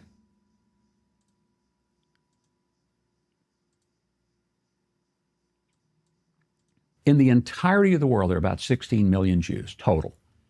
And 8 million of them live here.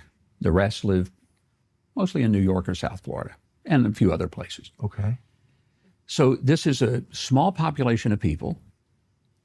They have connection to this land, historically, biblically. Do they?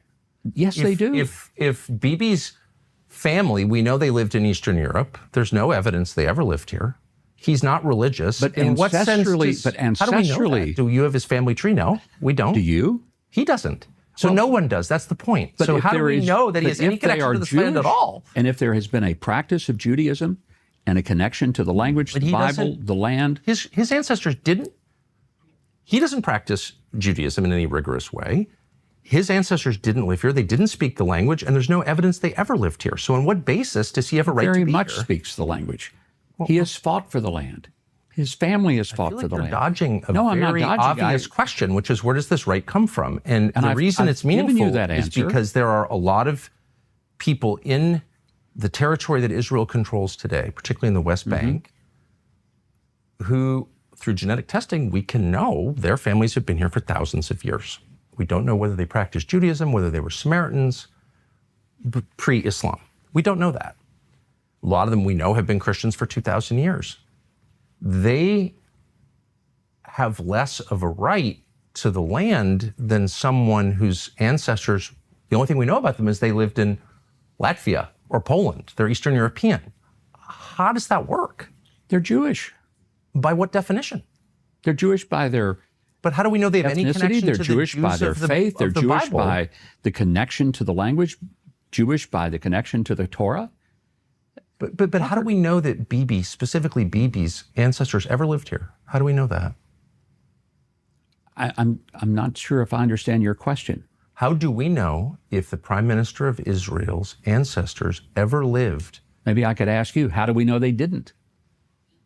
I mean, well, it's on the basis of the claim that they did that all kinds of things happen. People are displaced. There's a money flow. I mean, it's a big question. A lot hangs on this. It's not some theoretical thing like, oh, you know, did my grandparents do this or do that? It's like, no, we have a right to be here because my ancestors were here. Okay, how do we know they were here? I'm totally unable to process what you're trying to get at. So that was unfortunate. I could have answered that way better than Mike Huckabee, and I don't even agree with his stance on it. And honestly, I could have argued Tucker's stance better than Tucker did. The idea of him getting stuck on Bibi Netanyahu, which I know Leah's pulled up a little bit of facts on that, to me doesn't matter about Benjamin Netanyahu specifically. It's the idea that who's responsible for seeing to it that anybody that claims that they are Jewish has the right to be in Israel. And we have to collectively create a nation for them because they've been displaced.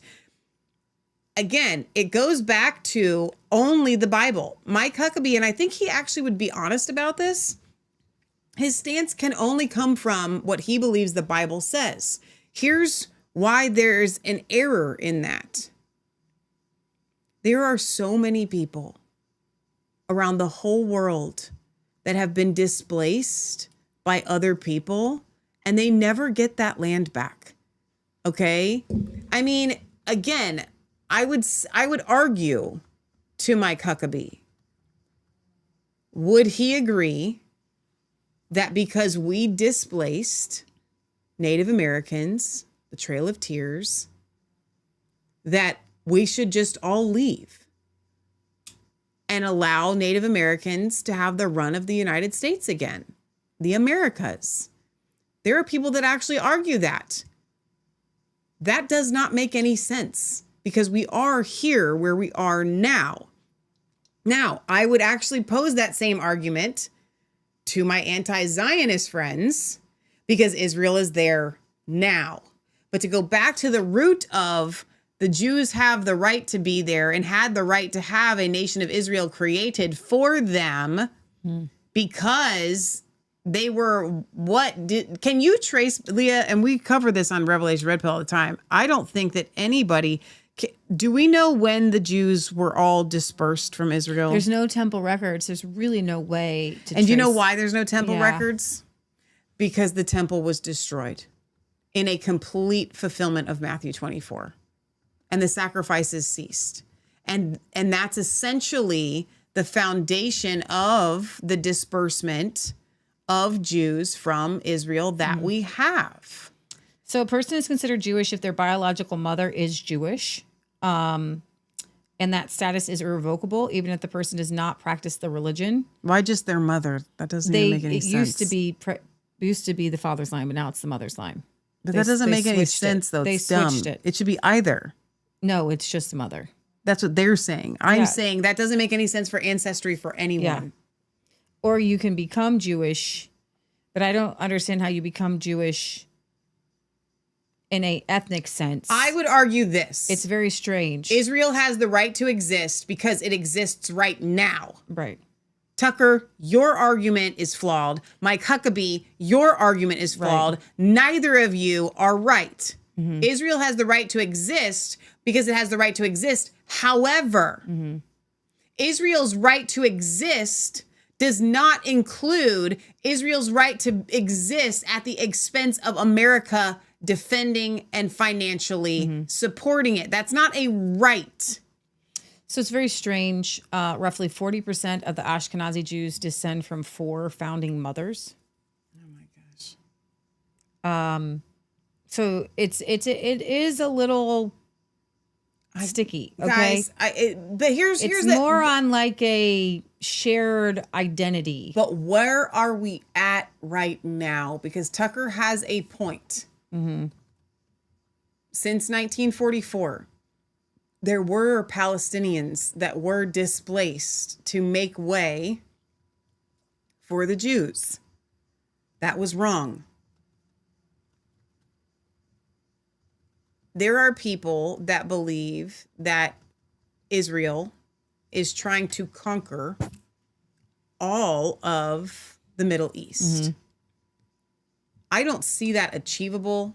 So I don't think that that statement holds a lot of weight. I know Cindy Coates made a really good post yesterday, but this is where she erred on that.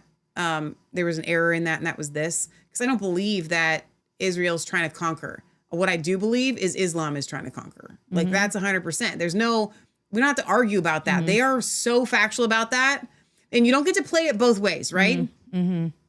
Because we know that here in the United States, Islam is a giant threat. And Islam taking over, all you have to do is look at the daycare centers. So people like Tucker will want to talk about the daycare centers all day long and will want to say, it's wrong because Islam's trying to take over the United States and yada, yada, yada. But yet they want to come on the other side and say that Israel's trying to, no, listen.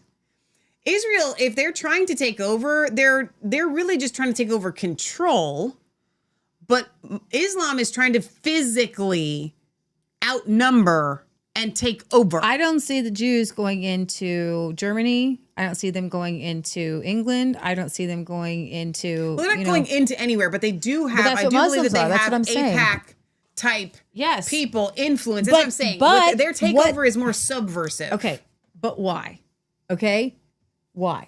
So we need to understand the two different goals. Right, exactly. The one they are goal two different goals of Israel is to influence politics so that Israel is protected. Yeah.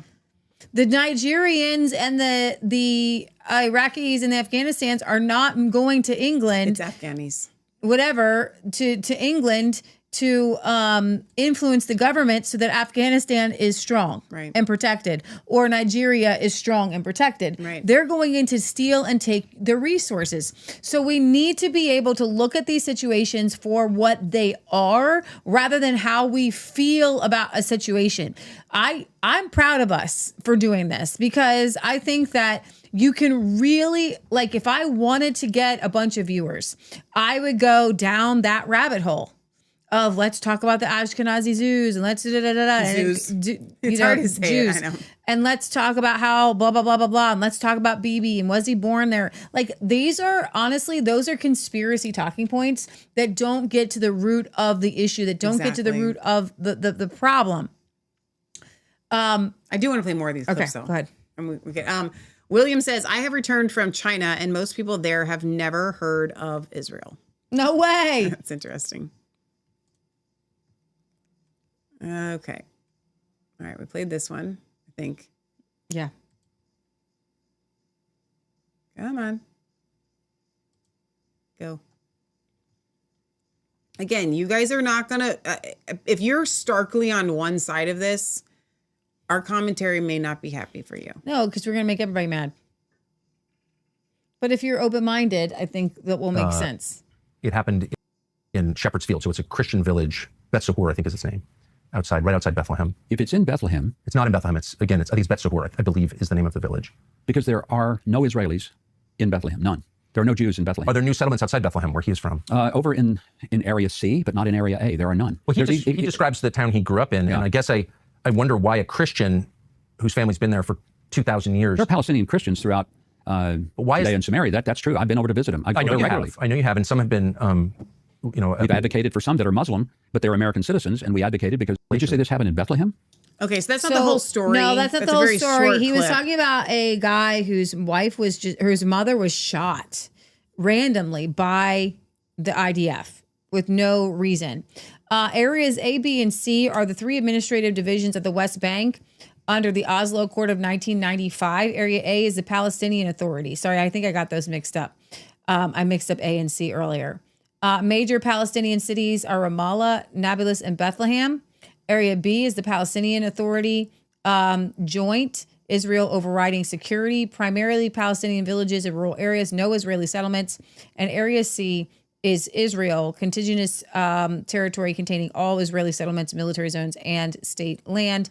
And the only contiguous part of the West Bank surrounding areas A and B contains critical resources like water, fertile land, and the Jordan Valley.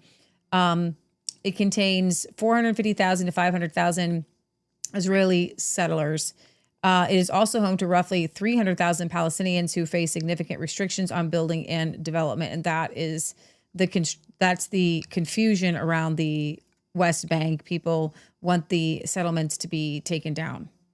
Israel goes to lengths that no other country, including ours, goes to in the middle of an urban war, and yet Israel ended up with fewer civilian deaths in an urban war than any urban war of record. You said you didn't know how many civilian deaths there were, so how can you say that? If you took Gaza's numbers, Hamas's numbers, you said you don't know what the numbers are. We don't. You just told me that. Then But how I'm can you saying say if it's a lower number? But if you took the numbers that they reported, which is like 50,000, 25,000 of those were actual warriors. How many civilians? If you took all of their numbers, range from 120 to 78. Those are the ones I just read. I don't know if that's real. I don't know either. I'm asking you. Yeah, You're and the I'm US telling you, ambassador. those numbers I've not heard, have not read. The numbers that I think are more reportable are somewhere in the 60,000 range. Where do those come from? From the Gaza Health Ministry, But you which said is those Hamas. were invalid numbers. I think they are. I don't think that they're accurate, but I'm saying You're just saying assume they're inaccurate, but they prove that Israel's doing a great job? Let's assume that the most widespread numbers, the largest numbers that have been reported out of Gaza by Hamas, yes, let's assume they're true. That's what I'm saying. I'm not saying they are true, but assume they're true. Let's just take them at their word. Then you still have a lower number of civilians killed than in any urban warfare environment in modern history. Fact. Is that a fact? Yes. What are you comparing it to? To any urban warfare. Name one. Iraq. Where in Afghanistan. Iraq? Where in Iraq? Where in Afghanistan? There aren't many urban areas in Afghanistan. I don't think there was any fighting in urban areas in Afghanistan. Kabul? I don't know. Were there pitched battles in Kabul over long periods of time? I don't. 20 years. In Kabul? I don't. Throughout all of Afghanistan. But what were those rates? You're talking about what are the rates there? The number of people who were killed into the tens of thousands. I'm asking you to. I don't know the answer. I've never heard of any of this. You brought it up. You said the IDF has killed a lower proportion of civilians in urban warfare than in any urban conflict in modern history. I'd never heard that before. I don't know what are the controls for that. And you said, well, the U.S. military killed more civilians. Would you agree that the real tragedy was that Hamas continued to force this war? Hold on. You just once again said that the IDF is more humane than the United States military. You just said that. You said in Iraq and Afghanistan, the U.S. military killed more civilians than the IDF did in Gaza. You just told me that. I never heard that before. And my question is, how do you know that? What are those numbers? And I'm trying to explain to you that there were extraordinary efforts to keep the number. You don't know the numbers, do you? I think they were tens of thousands. I'll get them for you. Well, you brought it up. That's the only reason I'm pushing you. But I'm wearing a flag. I work for a country, and you pretended or alleged that somehow I'm not loyal to this and that I'm criticizing my own country, and I'm not. They did a better job than the U.S. military in Iraq and Afghanistan. And I said, what are the numbers? And you said, I don't know.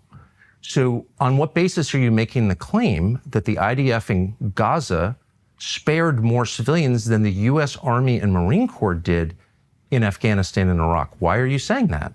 Like, on what basis are you saying that? From the conversations that I've had with the people who fought there. And I don't have the exact numbers for you. This was a very hard exchange to watch and to follow because, number one, we don't have numbers. The point that Huckabee was trying to make, and Tucker, I believe, got caught up on the particulars, was that Israel goes out of its way to not kill civilians, but the Palestinians are constantly putting children in places. And both things, like, it can be true that Israel sometimes indiscriminately does just bomb places at the same time that they know that it looks really bad when kids die. So they don't try to kill children. And they do have a wartime understanding that if they have a child or something like that, they do, and civilian, and they try to treat that person. But I do think that the Israelis live under some trauma where the Palestinians, you never know when a 14-year-old might just blow you up. Mm-hmm. And this conversation is a struggle to have because the Israelis have had enough. And I'm just sitting back here going to watch them. Like, listen, if you poke the bear enough, I do believe that Israel would rather just live in peace. That's my opinion. I could be wrong. I think that Israel just wants to be a country and they would like to probably do undue influence like any other country, France or Germany, but they are surrounded by people that want to kill them, and that if without Jesus, that can make you very hateful, and it can make you very vengeful. And it can make you very hardened. And I feel what they feel. I can feel what they feel, very hardened against the Muslim people who want them dead. And so the Palestinians see the Israelis as vermin, then the Israelis see the Palestinians as vermin.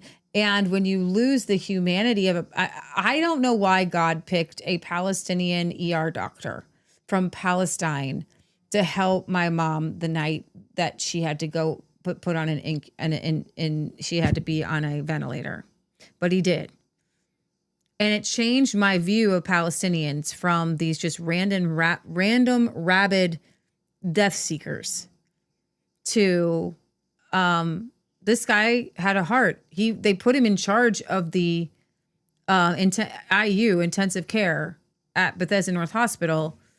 And we had a conversation with him that opened my eyes, not to the Palestinian cause, but to that maybe there are some people in Palestine that are a human like you and me.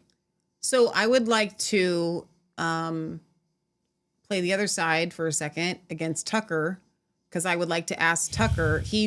Again, his argument, even though that clip was from the Tucker Carlson Network because it's supposed to be a gotcha clip. It's not a gotcha clip to me, Tucker, because you essentially were trying to press and say that you took major offense that Mike Huckabee would say that Israel, the nation of Israel, is trying to kill less civilians or has successfully killed less civilians than any urban war. I get the getting caught up on the word urban, okay? But I just have one word for you, Tucker. Hiroshima. Mm-hmm. It's estimated that upwards of 200,000 people died as a result of Hiroshima, 70,000 of which died instantly. Civilians. It is the only reason, in my opinion, that World War II ended. I'm actually not a proponent that that's what ended World War II. I'm not a proponent of World War II regardless. There's too many working pieces for anybody to break down World War II and who was right and who was wrong and the funding of it and the Rothschilds and all this, that, and the other. But I will say this. Do you take umbrage if anybody were to say, you know what? I think that was wrong, and the United States had a big hand in that. No, he hates that. He thinks it was wrong. Right. So you come in with this like all high and mighty, well, I'm an American, and I take offense that you're saying that America doesn't try to not kill civilians. Really? That's your argument? That's your argument? Are you joking? Yeah, it's not a good argument. Your argument should be it's wrong to kill civilians. And he does make that argument too. But he didn't in that clip. Right, no, he didn't. It's ridiculous. Tucker, It come was- on, man. It was Do better. Yeah, that was a hard one to watch. I'm embarrassed for Tucker's argument here. And he delivers these blows like he's on a debate team and he's got these gotchas when he There's doesn't. not a lot of gotchas here. Oh, we did this one. Okay. That's one we just did. All right. So Tucker Carlson says Israel's nuclear weapons This are was stolen. interesting. Did you know this? I've never heard Israel's this. nuclear weapons were created, of course, with nuclear material stolen from the United States, from a nuclear plant in Pennsylvania, as I know you know. I'm opposed to all of it. I don't like nuclear weapons. It's mass murder, as far as I'm concerned. So, no, I don't want Iran to have a bomb, obviously. The question is, what are the potential costs? And you have to factor that into any decision. And what are the costs if they were to get a nuclear bomb? They've said for 47 years, death to America. Well, I don't think they target us. I don't think they've Israel's... targeted President Trump specifically. Yeah, I mean, they've hired a person to assassinate him. Iran, BBC, and Hamas not defending him. Good. All I'm We're saying in agreement is, on that.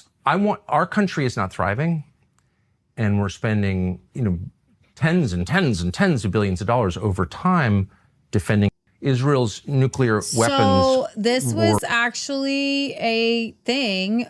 Did Israel steal bomb-grade uranium from the United States?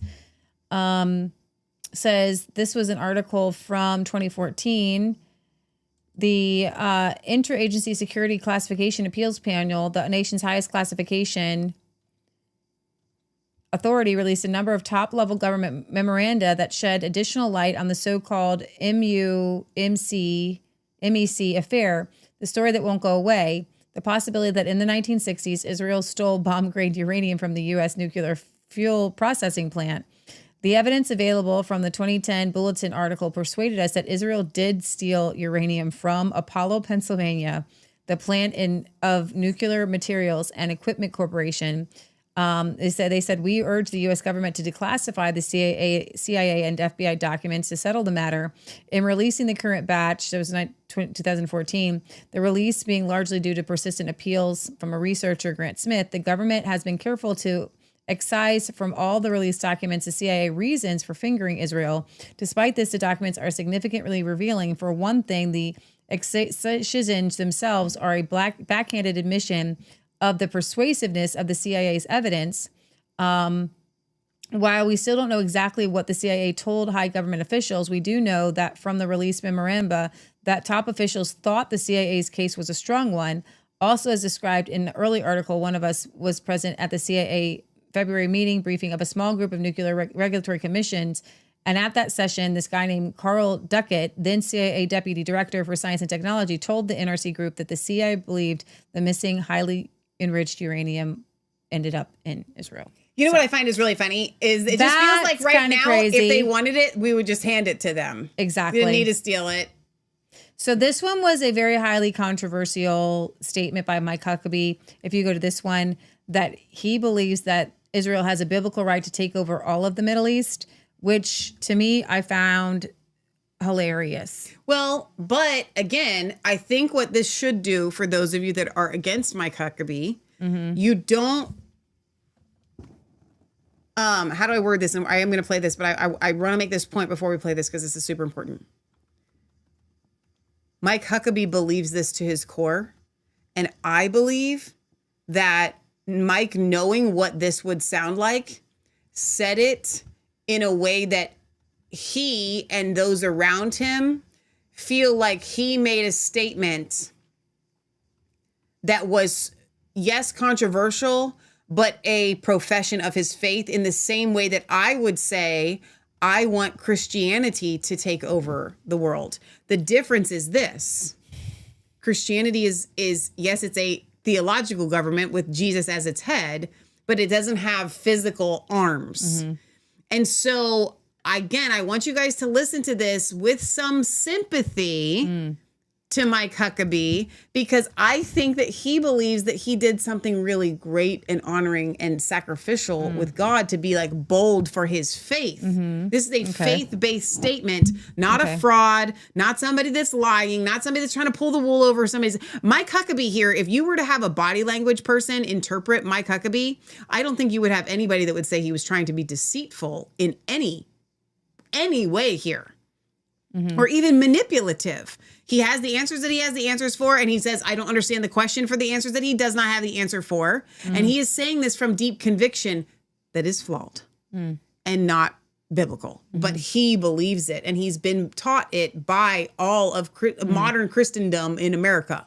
You've appealed to Genesis. Genesis 15 says it's Abram, it's pre-Abraham, it's Abram, receives from God the news that his descendants will inherit the land. And you tell me as the theologian if I'm getting this wrong, but from the Euphrates to the Nile.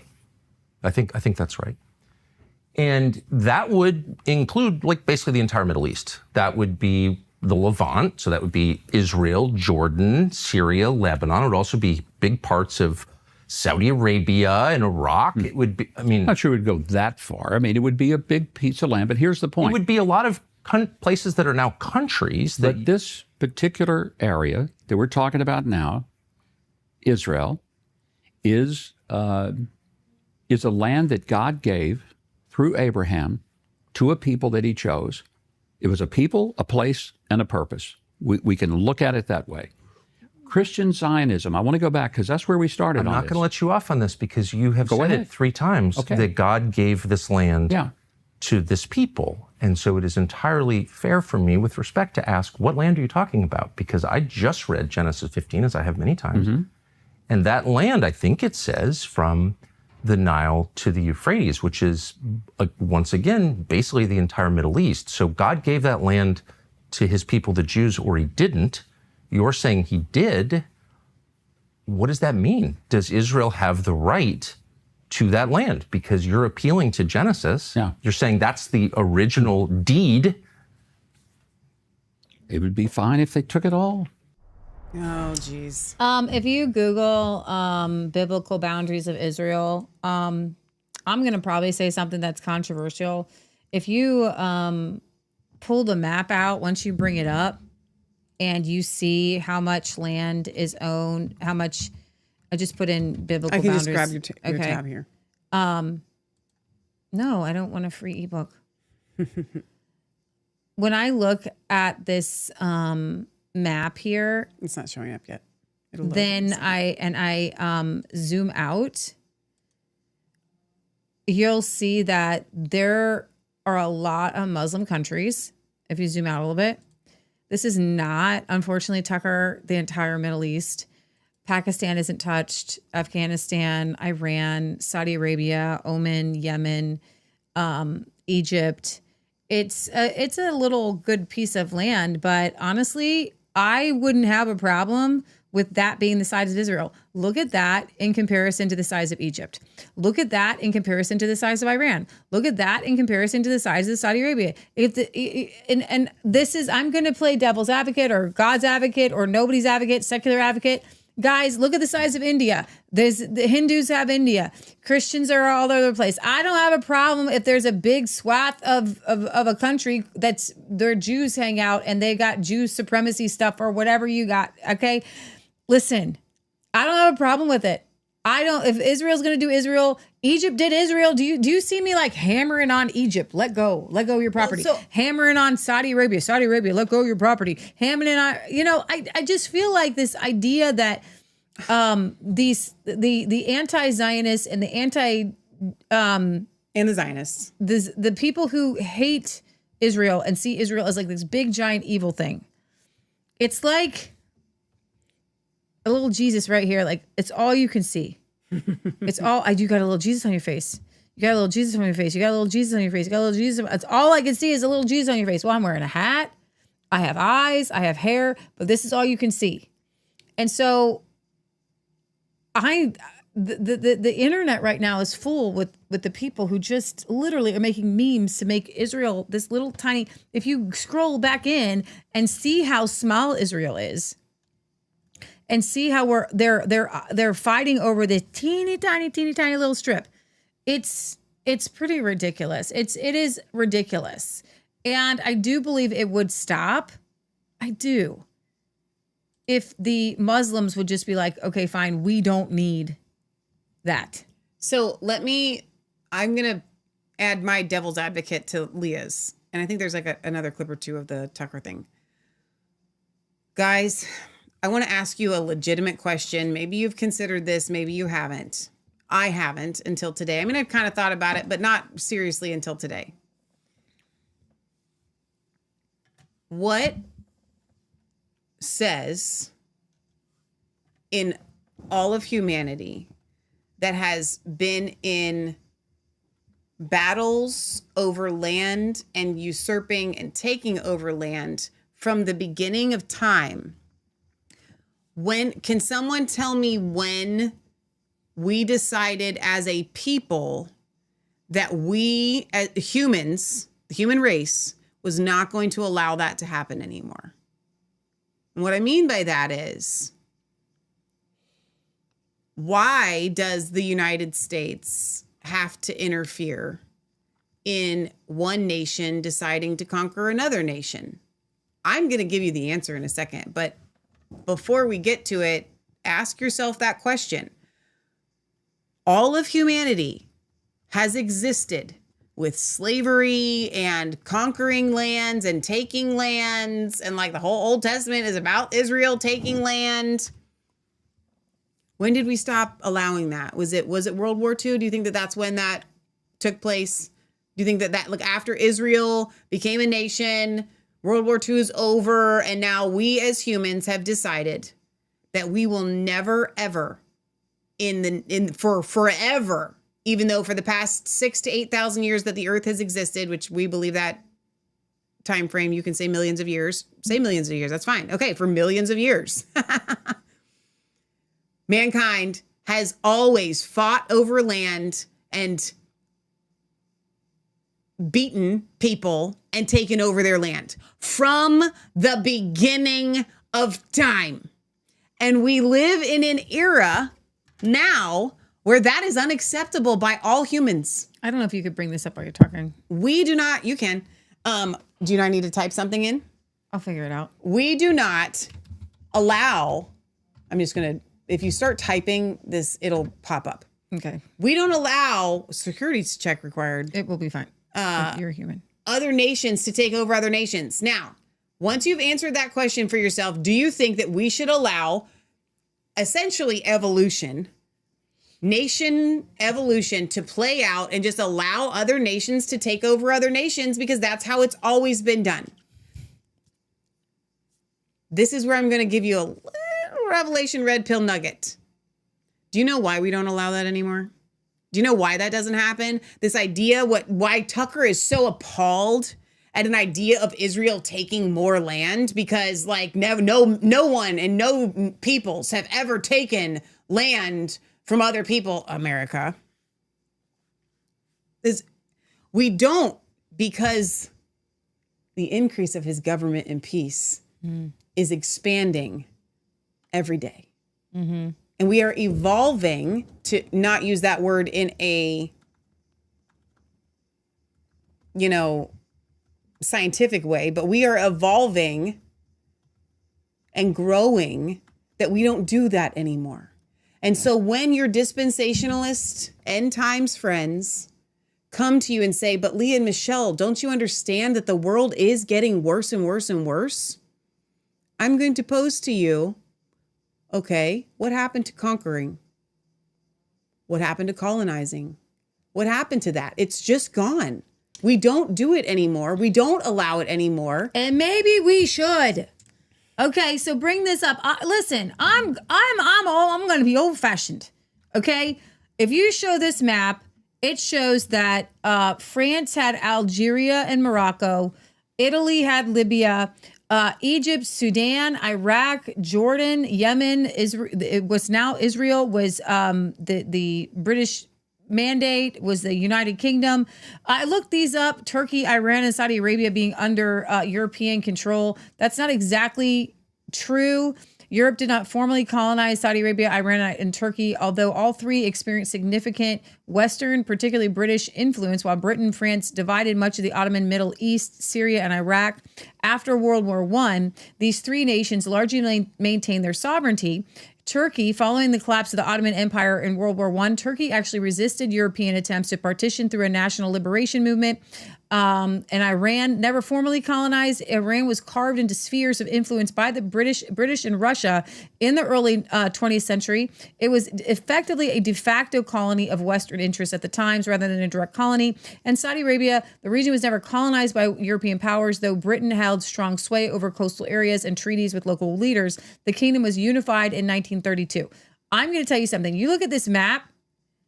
When Europe pulled out, demons rushed in. And the idea, I heard that Nigel Farage talk about colonialism in a kind of a jovial way, but like a little bit more of an expert way, where he's like, did we not do some good things? Yes, you did. Yes, you did. Because the one thing you can say about Great Britain is that they have a form of godliness. They have a form of morals. They have a form of stability. It wasn't great. It's not colonization is not always great, but is Iran better now? Right. Is Turkey better now? Is Saudi Arabia better now? Is Egypt better now? Is Sudan better now? Is Libya better now? Is Algeria better now? No, these countries went there. They wanted to grab resources. And, you know, they also brought in a stability that is not there. And so what does that tell you? I'm going to tell you what it tells you. Tucker Carlson, okay? Is that absent even a Christian fundamental belief system, things devolve, okay? And when you have Israel, which should have a right to this, should have this, should have this, these people are fighting for their lives in the only way that they know how, which is just like our CIA does. Mossad and our CIA, they're bedfellows. They do the same things. It's wrong. We're not supposed to operate according to, that's not faith. It's not God. They are trying to keep themselves alive and well and prosperous and themselves first. That's what they do. It's not right. But without God, Michelle, without a form of Christianity, you can't think of other people besides yourself. That's true. So for the sake of time, I'm done. Let's play a couple more clips. No, let's be done. We're done. Okay. Yeah, we did. We didn't think we did a good job. I didn't. This one I thought was it's really late, fine. dude. No, that's why I just looked at the time. That's why I was like, let's wrap it up. Yeah. You guys can go and watch the whole interview. I actually recommend doing so. I'm probably going to, just because I find it really interesting. However, please try to listen to it going, skepticism. I can't side with either of you because I think you're both erring in many ways. Mm-hmm. So I had more commercial breaks, but we'll save them for another time. Speaking of a commercial break, though, you voted. You voted. They voted. This is not that. Yes, they haven't voted fully on that. I was going to talk about Tuesday. Oh, I thought you were talking about the name for our new. That's another thing. We'll get to both. So, okay, we'll do the hand sanitizer first. Don't go anywhere. I'm going to talk about Tuesday's show. So, as a joke or kind of serious, I asked you guys what you thought we should call our new hand sanitizer that we're going to be doing on the shop as soon as I can get labels for them. It's not forget hand sanitizer. That's why we don't want to call it that. It's not hand sanitizer because I don't even like hand sanitizer. It has, I will tell you all the ingredients in here. Are you ready? Aloe vera gel. You can make this yourself. Aloe vera gel, small, tiny amount of vitamin E, alcohol-free witch hazel, thieves essential oil, which kills germs, but not like in the bad way. It's got clove, rosemary, lemon, eucalyptus, and cinnamon, and some lemon essential oils and lemongrass essential oils. Okay, so you guys were so great. And Chris even sent me, and I haven't had a chance to respond to her yet, the kind of monologue or printout of the vote of all the different names that you guys wanted to call this. I loved, and I got Apostles Astringent. I got 3 emails after, no, 3 or 4 emails, 4 emails after the show on Friday. We're gonna have to take a vote with you guys. So we are gonna have to take a vote. I can't pick now at this point. Right. So you guys need to send me an email of your vote. We have Apostles Astringent, Holy Hand Wash, something. Now I'm gonna have to pull purity, this up. right? Pure hands, and a clean heart. Yeah. And then we have pure and clean hands. Yeah. Shoot. I love them. I love Wicked these. Psych says the Apostles Astringent. You guys, your names are amazing. I will tell you this, and I promise you, whoever sends the most votes, and maybe we'll do this like on a live show when we actually have more time. We'll do this maybe on like Wednesday or something. You guys are going to vote for I'm not picking the name. At this point, I just can't. Because there's too many great names for it. So Apostles Astringent, Holy Hand Wash, Clean Hands, Pure Heart, Pure and Clean Hands. I feel like there was another one in there. So anyway, you guys are amazing. I'm so excited. And if you have other names, by all means, submit them, send them to me via email. On Wednesday night, we'll do a live vote on Revelation Red Pill, and we will pick the name of the... I love how much you guys were into it, though. It made my whole day. I told Leah last night, I was like, you're not going to believe how many people have reached out to me about this. I like the Apostles Astringent, says Sherry. That's awesome. We're going to go with whatever name you guys vote on Wednesday. But where was I going with that before? I was going to talk about something important. Announcement Tuesday. So you guys voted. We asked you, do you want a healing for the fractured soul? Or do you want us to cover the State of the Union address with commentary? And by an overwhelming response, you guys said the State of the Union address with commentary. We do healing for the fractured soul every week. It's a once a year thing. We will do it. So Tuesday night, 9 p.m. Come here at 9 p.m. Eastern Standard. We'll be here a little bit early, hopefully at 8:45. Do a little pre-show. Talks forever. He does. I know. Maybe we'll be here early. Make him short, Jesus. The oil in it reminds me of when Jesus washed the apostles' feet, and witch hazel isn't astringent. I like it. That's so good. Okay, so we'll be here on Tuesday. We are not. So, you know what? We won't have Corey on Wednesday then because we won't be able to do a live vote. And I'm not going to have time to edit unless I edit all day on Tuesday. Yeah. So Corey will air for an Sometime Outliers next week. No, for an Outliers. Okay. I think. I mean, we'll get more viewers if he was on a Revelation Red Pill night. So which do you think? I don't know. Okay, stay tuned. We're interviewing Corey Gray tomorrow, which is going to be really exciting, but it's a pre-record. So when we air it, I will let you guys know. Aunt Gail says, what? Mexico is heating up. Hang on, wait. What's going on in Mexico? We ain't got time for that. Galilee hand wash. That's awesome, Barry. Steeler says, great show. God bless, sisters. Whatever gets Barry, picked is okay you with sent me. Oh, he sent me a clip. Is it up? No. Mindful says Persians were in their castles writing poetry while the Europeans were living in the trees and were known for their barbarism, i.e. the Vikings. First of all, I take offense. That was us. But see, again, I'm American. No one cares. I'm not a Viking. I'm not. It's a joke. Like this whole heritage thing, I think people are taking it too far. Okay, I'm in Resistance Chicks Church. We just play it. We're going to end with this. Okay. Barry sent this. Christians take over central London, the UK for Jesus. This was just a day ago. Oh, they cool. posted this in the UK. Well, that's a happy thing. Worship here. We're gonna close out the show with praise for the Lord, and I think that is definitely where we should go, especially with all this talk about Israel, blah, blah, blah, blah, blah, blah, blah, blah, blah, at war with Iran. You know what? We just all need Jesus. And I love seeing... Oh,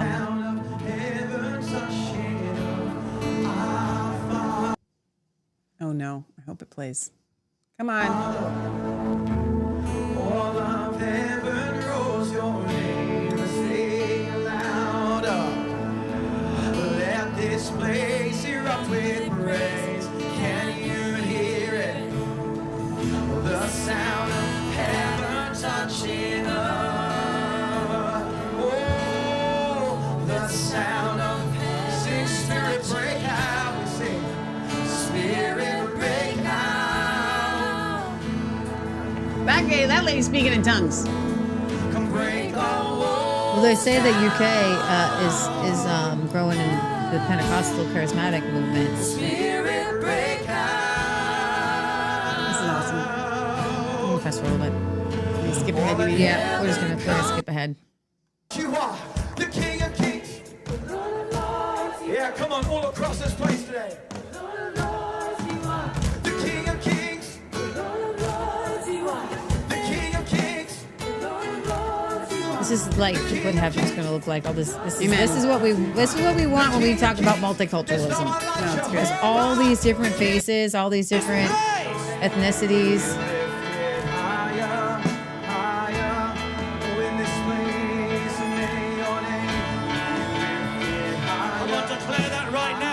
It's the name of Jesus, the name of Yeshua. All different ages. I just love it. Every other title. We lift the name of Yeshua, Jesus. We lift your name up high. Over all government, over all powers, over all policies, over Evangelist all Daniel labels. Chan. This is awesome. So thank you for sending Barry, this, that was Barry. good. That was super fun. If more people were lifting Jesus' name up higher, we wouldn't be having to have this show as much. It would just be a happy show, and I would teach you how to make bread and can jam. That was my show before, Resistance Chicks. That was our jam. That's awesome. Okay, so a couple of announcements that I want to get to. We're working with a new soundboard. We are. Huge thank you to the Cantrells. Like the spirit that has lifted in here. No more monitoring spirits. Just amazing. I showed you guys a picture of it earlier. So thank you to them. And as soon as we went live today, Nicholas texted and said the computer is ready. So I don't know when we're going to be able to fit that in, but hopefully sometime this week on a day that we don't do a show. Probably hopefully we'll see what they're doing on Thursday. But God is so good, and I want to thank you guys for your prayers. Now, announcement-wise, first of all, please go and listen. This past week, we had phenomenal interviews, 2 of them, especially if today's show was up your alley, you will love our interview with Jeremy Sladen of J Slay USA. Then the feedback that I've gotten from you guys with the interview that we did with Tim Macklin, Renee Good's father-in-law, who was shot by, Renee Good, who was shot by ICE in Minneapolis, her father-in-law. He's just so full of power, God. You guys were like, this was so great. So we'll have to have him back because it was really good. Up and coming. If you guys ever notice that the website, resistancechicks.com, is not updating, we've been having some caching issues. So I'm trying to purge that frequently. But if something ever isn't right, just know we're in the process of fixing that. Our website is going to go down, which is probably going to include the web store. If you would still like to place an order, you can do so just by emailing me directly, and we'll go through back channels to make that happen. And I will still be able to get stuff sent out to you guys. Okay. It shouldn't shut down for very long. We are doing some stuff. I don't want to say exactly what we're doing, because it's like, you just don't want to open yourself up for that. From hackers is what I'm getting at. So, but just know that if the websites go down, the shop or the main one, when they go down, because they are going to go down, I'm not sure when that's going to happen. I will be posting that on social media. I will try to send an email out to you guys. If you're subscribed to our emails, great. You'll get that email so you know the website's got down.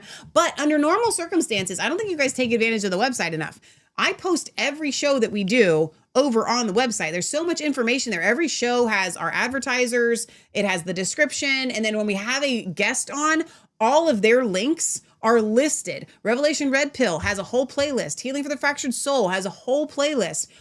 So anyway, there's a lot of stuff over at resistancechicks.com. I would love for you guys to utilize that. And if you sign up as a user, you can actually leave comments and comment on the shows on resistancechicks.com. You guys haven't done that in years. When we first launched it, people did it a lot more often. So you guys could have discussions over there under the show. You can leave comments and rate it with a little star.